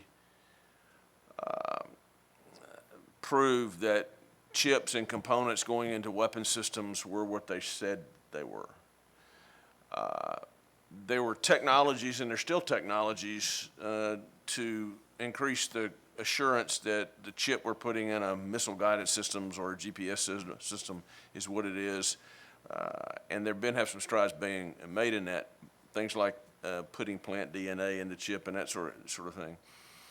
And some of the defense contractors have reduced their supply chain from used to be 70 sources of chip production, now they're down to 10 or 12. But the reality of it is, back to my earlier comment, when they produce 90% of the PCs and 75% of the cell phones, and cell phones are no longer a phone in our age group. It's really a portal to the Internet of Things. You no longer really need a bank. You don't really need a mortgage company. You just need your cell phone. So we have to come to grips, and I think that's what Secretary of State, I think that's what Ambassador Haley, others have said. We got to get a grip and realize that our supply chain is critically at risk, and how do we restore that capability? And that's going to take a little bit of pain. Now, if there's any goodness in the current potential pandemic, it will heighten leadership in the military and the civil sector to go, holy mackerel, We've got a nation that builds a lot of our stuff. I was recently in a discussion with a PhD from Georgia Tech, and we're already seeing downturn in chip production in China, even though they won't release how many people are sick. But we're already seeing immediate impact in production. Well, what does that mean? It means we can't commercially go sell those products. Apple phones, Android phones are going to be impacted. So we just got to realize that our supply chain is at risk, and how do we build in redundancy? Amen. General Regner, let me ask you about one other aspect of this. Could you talk, as a man with considerable time in the headquarters as well as in the field of the United States Marine Corps, about what it means if, for example, the Chinese are able to rip off essentially lock, stock, and barrel the technology for the F-35 or for an LCAC, air cushion landing vehicle, or for, main battle tanks or anything else that, what does that translate into in terms of not only improvements in the qualitative aspects of the threat they pose to us, but also the savings that they're achieving by being able to essentially skip the whole R&D phase, which we have to painfully go through at great cost? Number one, thank you, General. Before I go to Frank's very important question, because it deals with security, again, of our most precious resource in America, but I want to say how much the federal government of the United States has had to rely on the military bases. For example, out at Camp Pendleton and Miramar, how we always open our arms to every country in the world. And in this case, we've opened our arms to our own, whether it's from a cruise ship or from an airline, and how the thunderous applause of the American medical society and community on those military bases welcomes those individuals. But you brought up very good points there on the medical side. And I must be honest, every time I have done a humanitarian assistance, disaster relief, host nation support, and I've been in combat, I've always worried about who else is in the medical arena other than true patients. We have green on green. We have issues in every country in the world we try to provide stability to, but what and who and what resource do they have on them? So we've always got to be aware of that. And I like to tell you that every time we bring in individuals, they're just all true great people that want help. Well, in some cases, some of them have the ability to listen, to tap in. The first time I went to the PRC back in 2005, within seconds of the wheels landing on our aircraft, I got a note on my BlackBerry then from the PRC. That night when we went out to a formal state dinner, and everybody knew that your bags would be opened. No matter how well you put that little hair, that little piece of tape, that turn, they'll figure it out. They're masters at it. And I'll just tell you, there are a lot of countries that are masters at reverse technology and engineering. And no matter how many tamper-proof products we have in America, some people can do a very good job with it. So, sir, to your question, great question. And my first concern is if the enemy knows the thickness of the door of a light armored vehicle, a amphibious combat vehicle, the thickness, the gauge, the metallurgy of that, they can defeat it with some type of system. That's the real issue. You go back, unfortunately, to when the Iranians figured out the gauge of some of the mine-resistant armor-protected vehicles and the armor-protected Humvees, and how that blast-focus type design explosive formed penetrator would go right through the metal on a door, killing everyone inside, because they knew our technology. So the question that how I would answer that, sir, that if the technology of our military equipment, even if it's as simple as the metallurgy on a door, is it fiberboard, is it ceramic, is it pure metal, If they know that, they'll defeat, again, our most precious resource. So we've got to protect these different assets. And I'd like to say that every piece of machinery and equipment we use in America today, in the Defense Department and in the defense industry, does not have to rely on any type of technology from the PRC. That would be a false statement on my part, because I know they do. And it's up to our elected officials to make sure that when they say, in the macro sense, buy America, okay, buy America, but ensure the first level of technology in that product is from America. I'm not making a political statement. I just want to politically protect the Americans and our allies when we have so many different products that we share in the military arena and in the medical arena, as per the dialogue that went on. Because if you go to Walter Reed National Military Center and you take a look at some of the technology that is being used to operate on our service members and their families, is it all made in America? Is it built in America? And what type of security parameters have we built around that to ensure that no one is trying to tap into our information base? And I can't really say with assurance that that's taking place. Thank you for the question, sir. Thank you.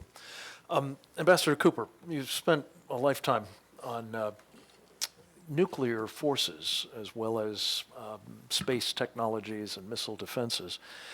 I wondered if you might give us a sense of what the Chinese have been doing with respect to their nuclear forces, how much we know about it, for one thing, and some of the telltales as to the level of investment and the determination with which they're pursuing such weaponry that we've seen, for example, in something called the Underground Great Wall.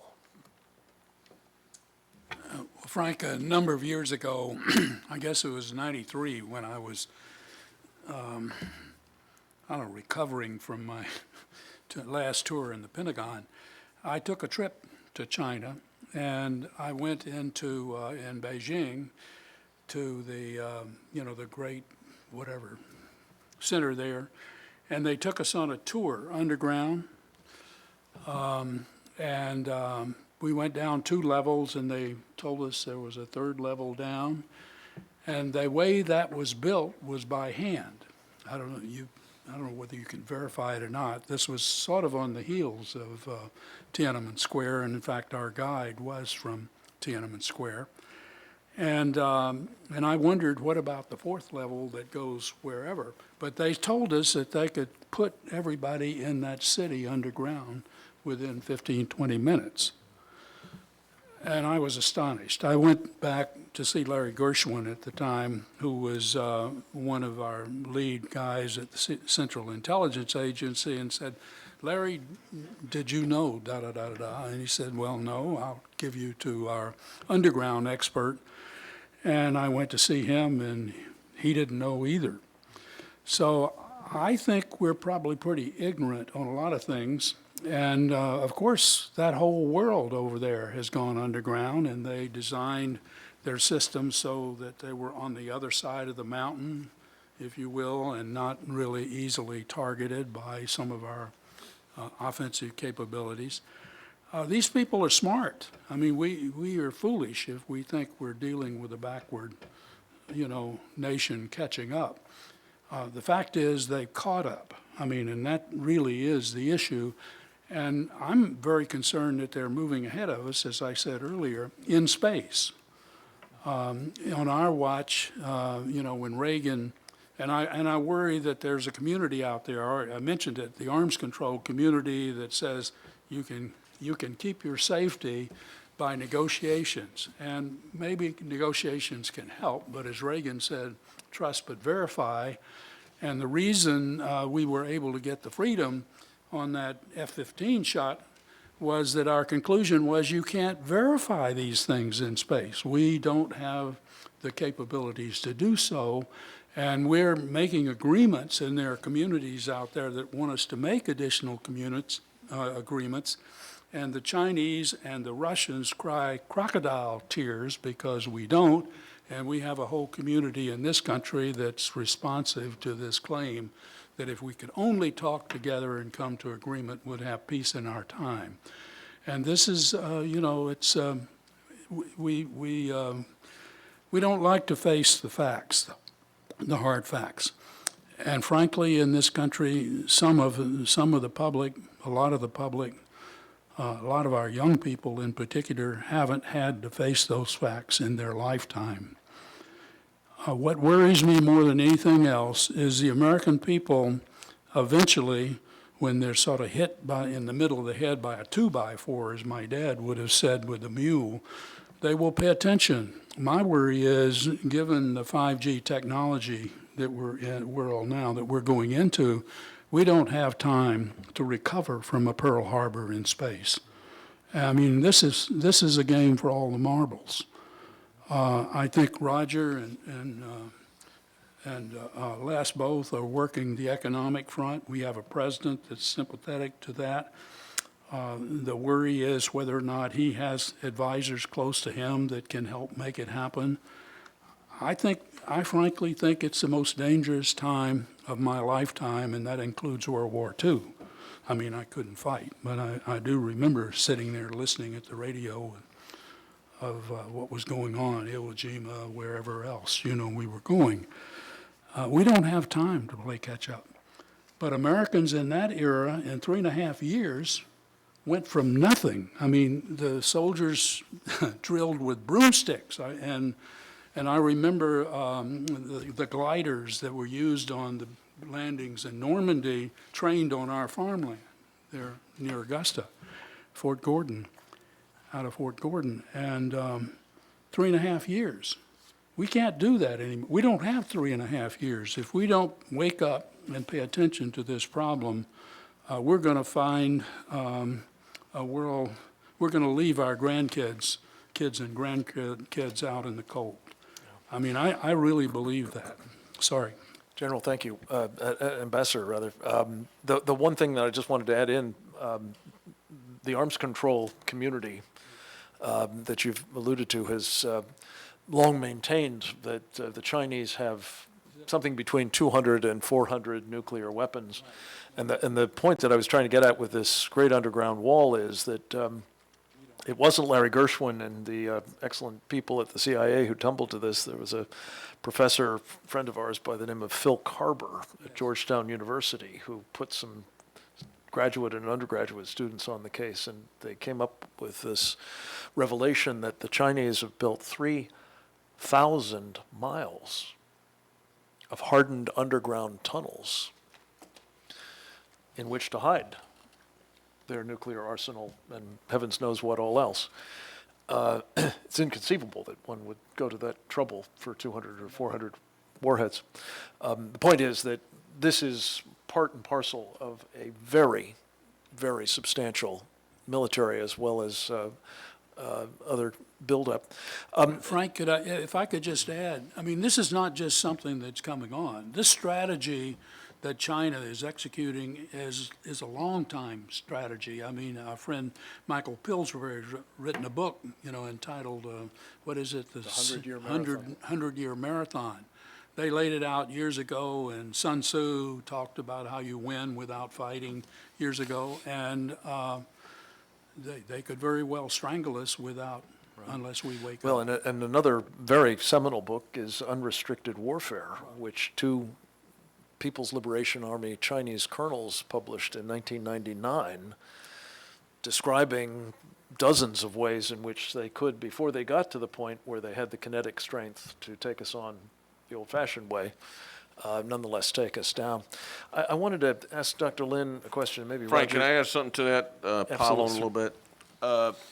You asked a question of General Rigner about technology transfer, and which is spot on. His comments were spot on. But intuitively, we don't realize we live in a domain that if we're breached, we may never get that Marine Corps vehicle anywhere because we have been shut down.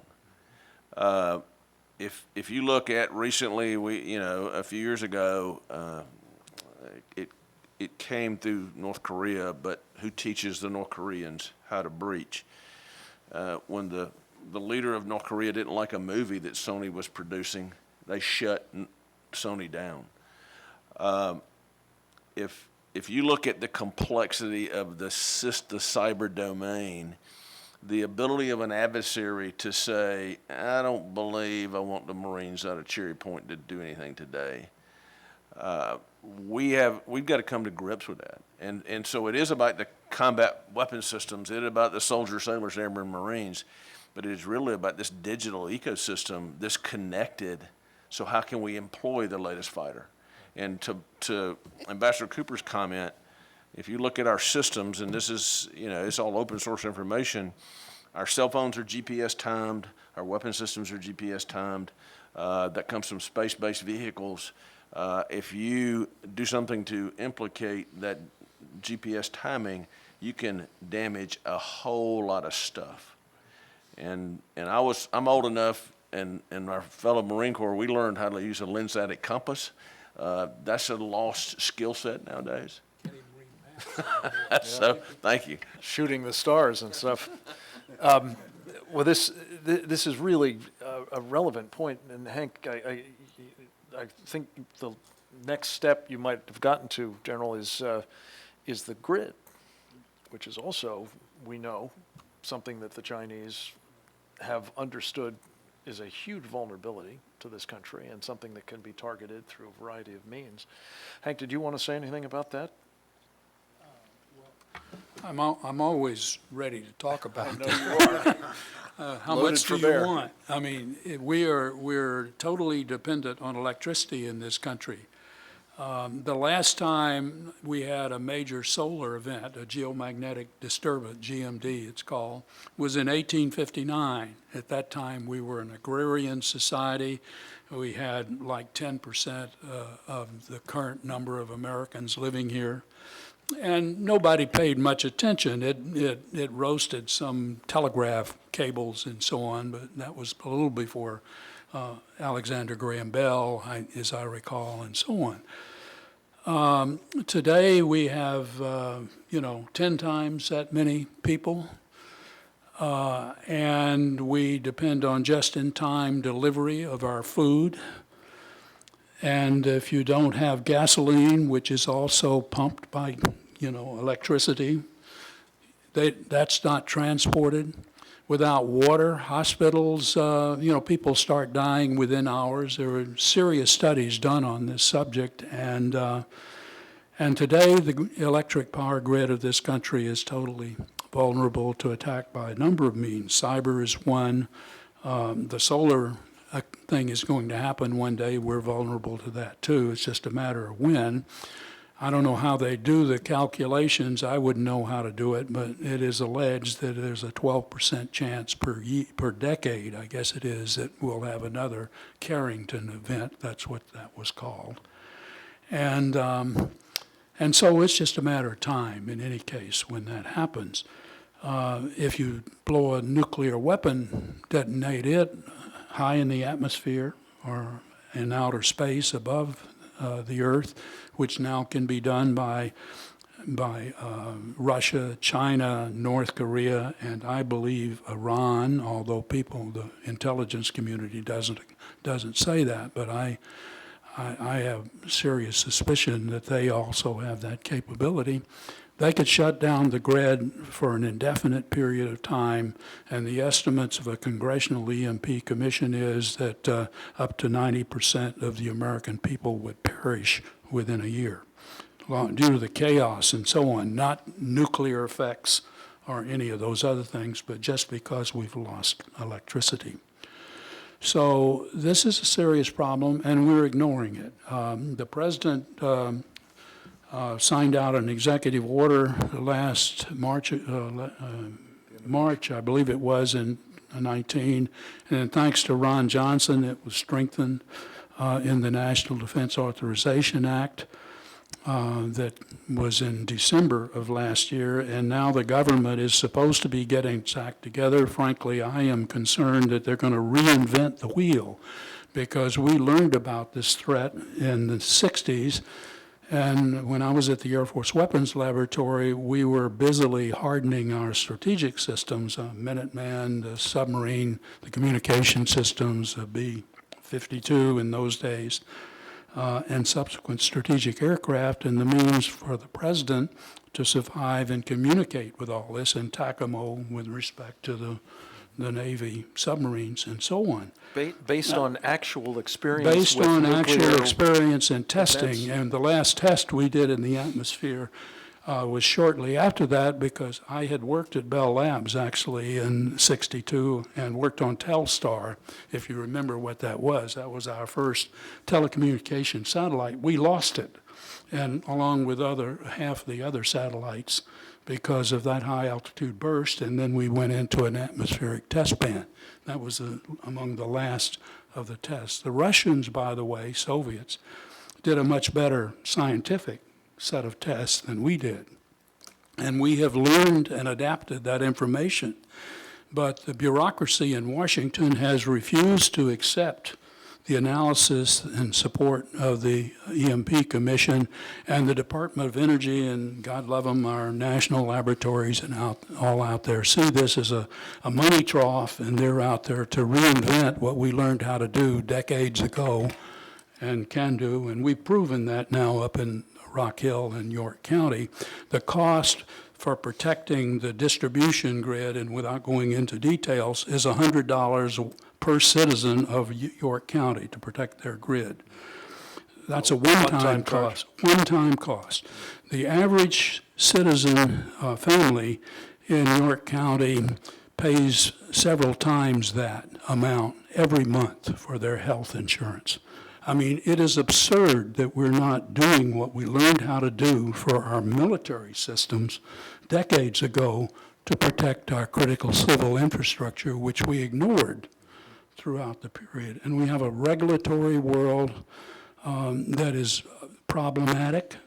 I recently learned how important the public utility companies are, commissions are, and there are 6 commissioners here in South Carolina. Every congressional district has its own commissioner, and that's on my list next to try to understand and convince, because they're the ones who determine whether Duke Energy or Dominion now or Santee Cooper here in South Carolina are really going to take this threat seriously because of the rate business and the politics that surrounds all that.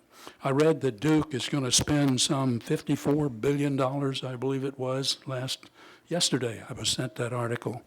And I sent it to my friends at Duke who've been working with me up in York County, and said, what do you know about this? And the guy I sent it to didn't know anything, so they're going to figure that out. This is spending on Spending on the electric other than grid. hardening the. I don't know what it's being spent on, but $54 billion is not a small I think it's bit of greening change. it, if I'm not mistaken. Right, so I don't know that they're doing what I want to do, but they're serious about protecting the grid and probably going to, what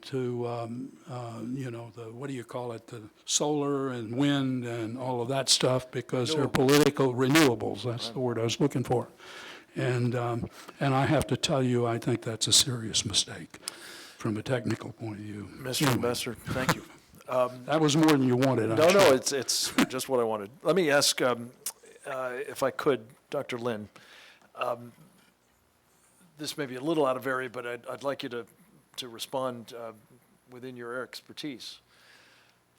One of the things that we've been told by a fellow by the name of Larry Fink, who is a big figure in Wall Street, at the Davos conference, that his firm, which is BlackRock, is no longer going to place a premium on investments for return on investment. They're now going to be giving priority to environment, social governance, and social justice, rather, and governance issues, ESG as it's called. And the question that I wanted you just to parse for me is, if that is the priority of this company that manages $1 trillion or something under in its portfolio, including the thrift savings plan of the United States, the last time I checked, the federal retirement system for gentlemen like you. And yet, Larry Fink is also one of the drivers towards investing in China, including in military personnel and government employees' pension funds. Am I right that the government of China is not good on the environment, not good on social justice, and not good on governance with respect to its companies either? How would those match up with your experience of China? Well, you are absolutely correct. Chinese government is the worst, actually in the whole world regarding about the environment, social justice, and governance, right? So for environment issues, for decades, even before the opening of China's economies and for trades, even before that, the Communist Party ruling so much on the Chinese landscape, and there are so many political movements and even take down the forests in many of the hills. So now even you can still see in China so many lands on the northwest. They are just naked mountains, naked hill. And even nowadays, if you look at the Google Maps, you can see in China how pathetic on the forest coverage is primarily on the east, southeast, on this land. And so many land was, it's not good for agriculture, not good for farming as well. And China's river is so heavily polluted. And it's interesting, the Chinese government even manipulate the standard of the water qualities. And for the Yangtze River, many region actually based on standard quality measures, it should be like quarter. The scale of 5 is one of the worst water pollution qualities. But the government changed their standard. Now it can be level 3. So the government's even still cheating the Chinese people on how terrible the environment issue it is. And I, even did mention about the coal industry in the Shanxi province. So many miners actually were killed in the collapse, and so many pollution. China is one of the biggest contributors for carbon dioxide, right? And so this is coal just plants coal, coming online. Yeah, right. So much on there. Right. Yeah, and then social justice, and you probably know Chinese government even building the social credit system, even using the surveillance technology to tracking on individuals. And if you are distant from the Chinese government, you cannot even get on the train. You cannot probably buy a ticket. So you're heavily monitored, and you have to fit into government standards so that you can have a normal life, basically. And so how good is these social credit systems? And also for governance, and the example of the handling the coronavirus is just an example. And there are so many measures, even from preventive medicine aspect, from epidemiology aspect. There are so many measures you can take to contain the situation before you suddenly take a draconian measure to lock down a whole city with more than 15 million people. Right? So, but Chinese government, to them, what is most critical is to show to Chinese people or show the world they have the mighty power. They can control the society. They can show to the Chinese people they try all the measures to contain the situation. So it's to prove their political right, and regardless how many Chinese people die because of the wrong measures. So that's the nature. Yeah, it's a hypocritical sort of gambit on the part of Mr. Fink and others like him, I think. Roger, you may want to comment on this, but I would like to ask you one other thing, too, while you're doing it. A congressman by the name of Jim Banks from Indiana has written one of the governors that Mike Pompeo, I believe, was addressing the other day and warning about what China is up to and the penetration of their states and the difficulty that will create for the national security as well as for their states. Governor Newsom, about a fellow by the name of Yu Ben Meng. Tell us a little bit about Mr. Meng and the role that he is currently playing and why Congressman Banks thinks it's rather problematic. Well, first on BlackRock, I think that they may, my recollection is that the largest asset manager in the United States, arguably the largest in the world. So Larry Fink's comments about giving ESG, as it's called, priority over investment returns is a big deal. Now the question is, how sincere is it? You know, when we hear the word social justice, a fundamental piece of that is what I would consider human rights. BlackRock runs the exchange-traded funds, many of them, that are the investment vehicles for indexes like the MSCI All Country World, ex-US Index, and even the MSCI Emerging Market Index that we've talked about earlier, that's 33% weighted with Chinese securities. I never heard Larry Fink talk about human rights and national security concerns. Surely they have to figure in as material risks every bit as much as the environment. I mean, if we're saving the environment while we gut our fundamental values on human rights, and we ignore our national security, which sort of makes the environment go away, so to speak, if we don't protect ourselves adequately, here are the roots of potential hypocrisy. Now, the jury may still be out on this. It's just a recent set of remarks. But I myself am skeptical that we're going to see human rights and national security concerns surface here. And there's an excellent set of tests because BlackRock is in a position to do something about this that would be truly reshaping the landscape of Wall Street if it were sincere. That's a big if, that putting it generously. So we will see, and we will monitor BlackRock and Mr. Fink. As far as Mr. Meng is concerned, I'm not an expert on his situation except to say that I understand that he was with CalPERS. He went back to China for three and a half years. And CalPERS being the California Public Employment Retirement Yes, system. my apologies. This is a world of acronyms. But CalPERS, as you know, is the biggest public pension system of the 50 states. And they have $370 billion under management.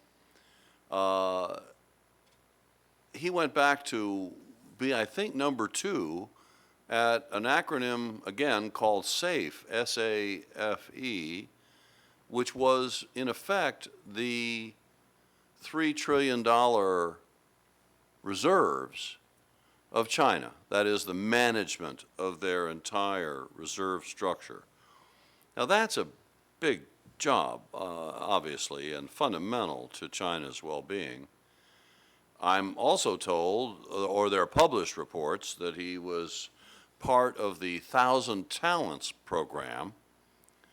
I once read a quote from the FBI about the 1,000 Talents program, and such statements do exist by the Bureau, that they view that as a vehicle of espionage, very much like the Confucius Institute that still is embedded in part of the University of South Carolina, as I understand it. So these are vehicles of China to recruit the brightest and the best and bring them into China, but very importantly, send them back to the United States. This is an individual who talked about his pride in serving the motherland or being supportive of the motherland to People's Daily. Does that mean that he's proud to serve in the capacity as chief investment officer of the California Public Employees Retirement System? I don't know. It remains to be seen, doesn't it? I certainly think that it's worth checking under his stewardship whether the level of exposure to Chinese securities might be rising. these are questions. And whether we're going to see the kind of rigorous human rights and national security related material risk diligence that we've been referring to in a good part of today's proceedings, I have my doubts.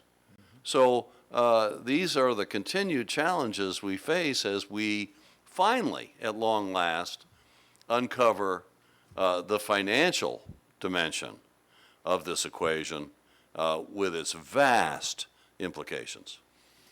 Roger, thank you. We're just about at the end of our time.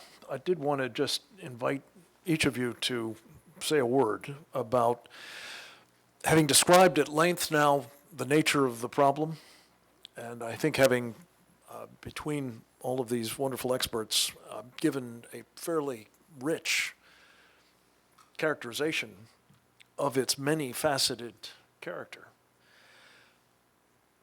If you had one thing that you would recommend our government do about the problems that you've identified, perhaps the macro problem rather than the specific problems that each of you have discussed in more detail, what would that be? General Eisner, may I start with you? We've got to educate our national and local leaders of the complexity of the 21st century problem. The technology that we live with and we enjoy the convenience of is a horizontal penetrator, integrator into a vertical bureaucracy world, and we've got to get the local, state, and federal verticals to collaborate, and we got to better educate our leadership of this is a solvable problem, but every day we don't solve it, it's going to become more difficult to solve. And the communist Chinese government are not our friends. Key point. Ambassador Cooper, we were just asking each of you to offer a thought, whether it's with specific reference to something you've discussed or at the macro level, what you would recommend we do to try to address these threats from China. Press your mic. First of all, do a little reading, get on top of this issue. Bill Gertz has a very good book out. Do you remember the title of the book? I don't. I don't, but anyway, look up Bill Gertz, fantastic reporter who writes about this. I already mentioned Michael Pillsbury. There's nothing new about this threat. The Chinese have planned to take over the world for a long time, and we've been asleep while this is going on. One other comment I have to make, regrettably, is that I consider the federal system to be completely broken when it comes to dealing with this issue. And I really do regret to say that. And so I think it's terribly important that the citizens of South Carolina, since this is my original home state, but every state for that matter, educate themselves, figure out what it takes to deal with the issues, inform their own opinion of what it takes to deal with the issues. Go see your congressman and make sure that they recognize their seats on the line. You've got an election coming up, a national election. If there is a way for South Carolinians to influence that by getting involved and getting whether they're Democrat or Republican, whoever it is that's running, put them on the spot. How will they deal with this issue? First of all, do they understand that this is an issue? I fear that most Americans don't really understand, and they're ignorant of the problem. And the first thing I learned as an engineer that you have to do if you want to solve something is you have to understand the problem. And unfortunately, trying to wait on Washington to do it, and regrettably even our legislators here in Columbia to do it for you, it is a recipe for stagnation, I fear, because there's so much ignorance in the system. I hesitate to blame people I think they're largely uninformed, and those who are informed have bad news to share, and the others don't want to listen. They're a minority. And Well, that's why we're the here, though, world. sir. And That's I why we're appreciate here. so much your participation in Right. it. Thank General you. Regner? Yes, sir. I'd say that a good friend of yours, former Commandant of the Marine Corps, General Jim Jones, Yep. former National Security Advisor, said to me one time, national security helps provide economic stability. I believe that. I believe that if we follow the national defense strategy laid out by General Mattis, Secretary Mattis, a couple of years ago, that talks a lot about the threat that we've addressed today. I will say, the national defense strategy or national security strategy also talks about and empowers building our partner capacity, because America cannot do it alone. Thank you. Thank you, sir. Roger Robinson. Stop the preferential treatment being accorded China over their American corporate counterparts in our capital markets. Force compliance of Chinese enterprises with U.S. federal securities laws and SEC regulations, particularly with respect to the material risks that must be disclosed associated with the risk to share value and corporate reputation of those Chinese companies and those that invest in them, from corporate national security and human rights abusers, disallow U.S. sanctioned companies, U.S. sanctioned Chinese enterprises from being listed or traded in the U.S. capital markets, and basically stop index providers from loading up the American people's portfolios with Chinese bad actors, and finally, don't permit any level of significant dependency of 150 plus million Americans on Chinese securities in their retirement accounts and investment portfolios that's coming up in the next 2 to 3 years, and make sure that we're not in checkmate with a China lobby so vast as to be out of our control.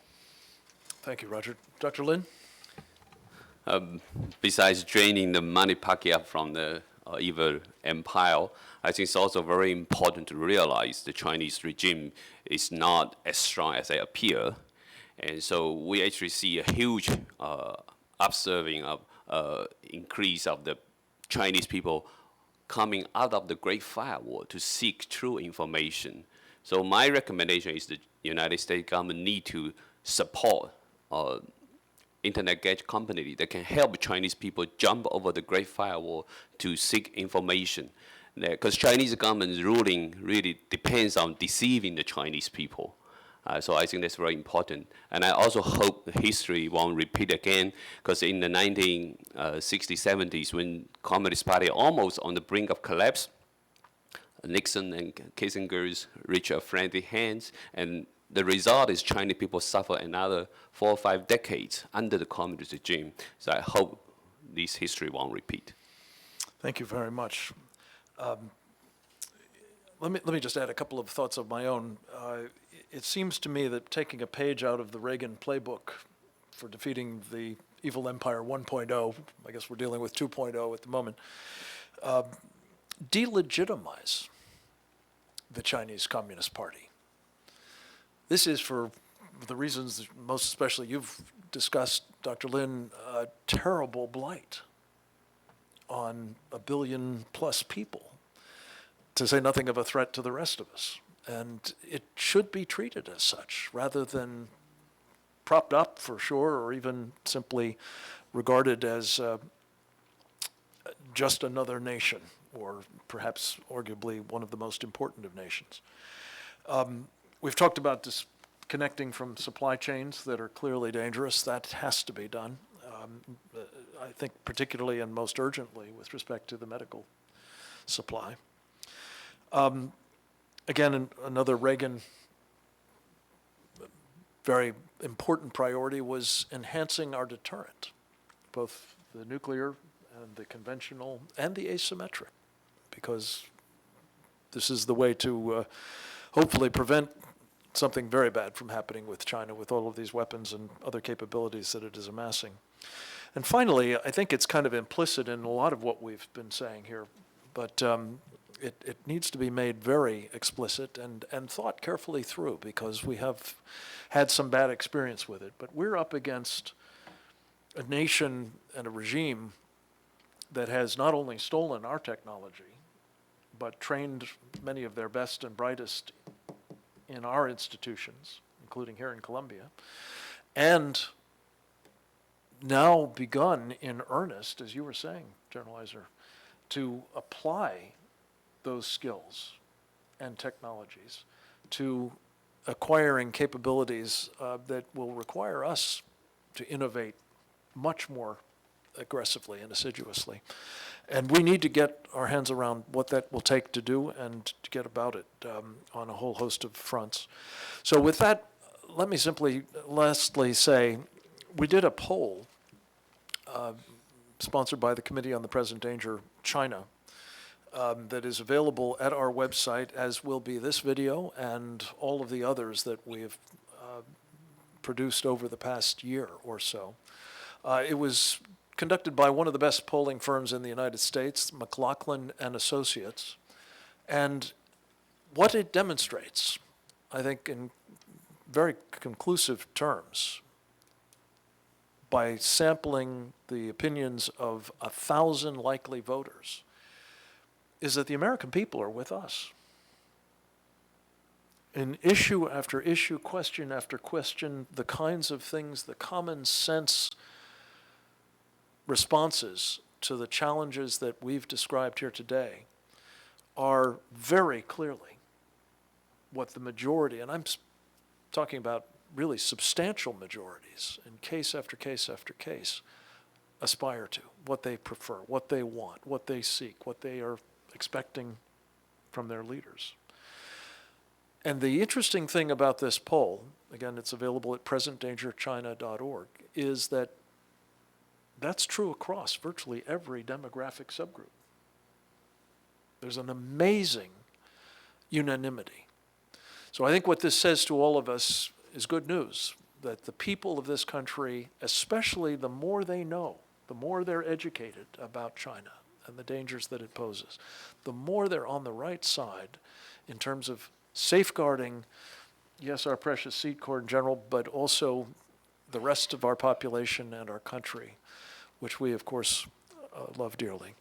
I want to thank all of you who've been watching this program, and as well, Representative Clemens, who had to get back to work. We're very appreciative of his sponsorship of our appearance here in the state capitol complex of the state of South Carolina. We hope this will be informative and contribute to decisions that the people of South Carolina will be making here shortly about our next commander-in-chief, and that the rest of our countrymen and women will benefit from this kind of educational symposium, and we will be doing more of it in the days ahead in Nevada and in Texas and beyond. Thank you very much for your attention today. Check this all out at presentdangerchina.org. Thank you very much. Thank you to all of you. Well done. Well done.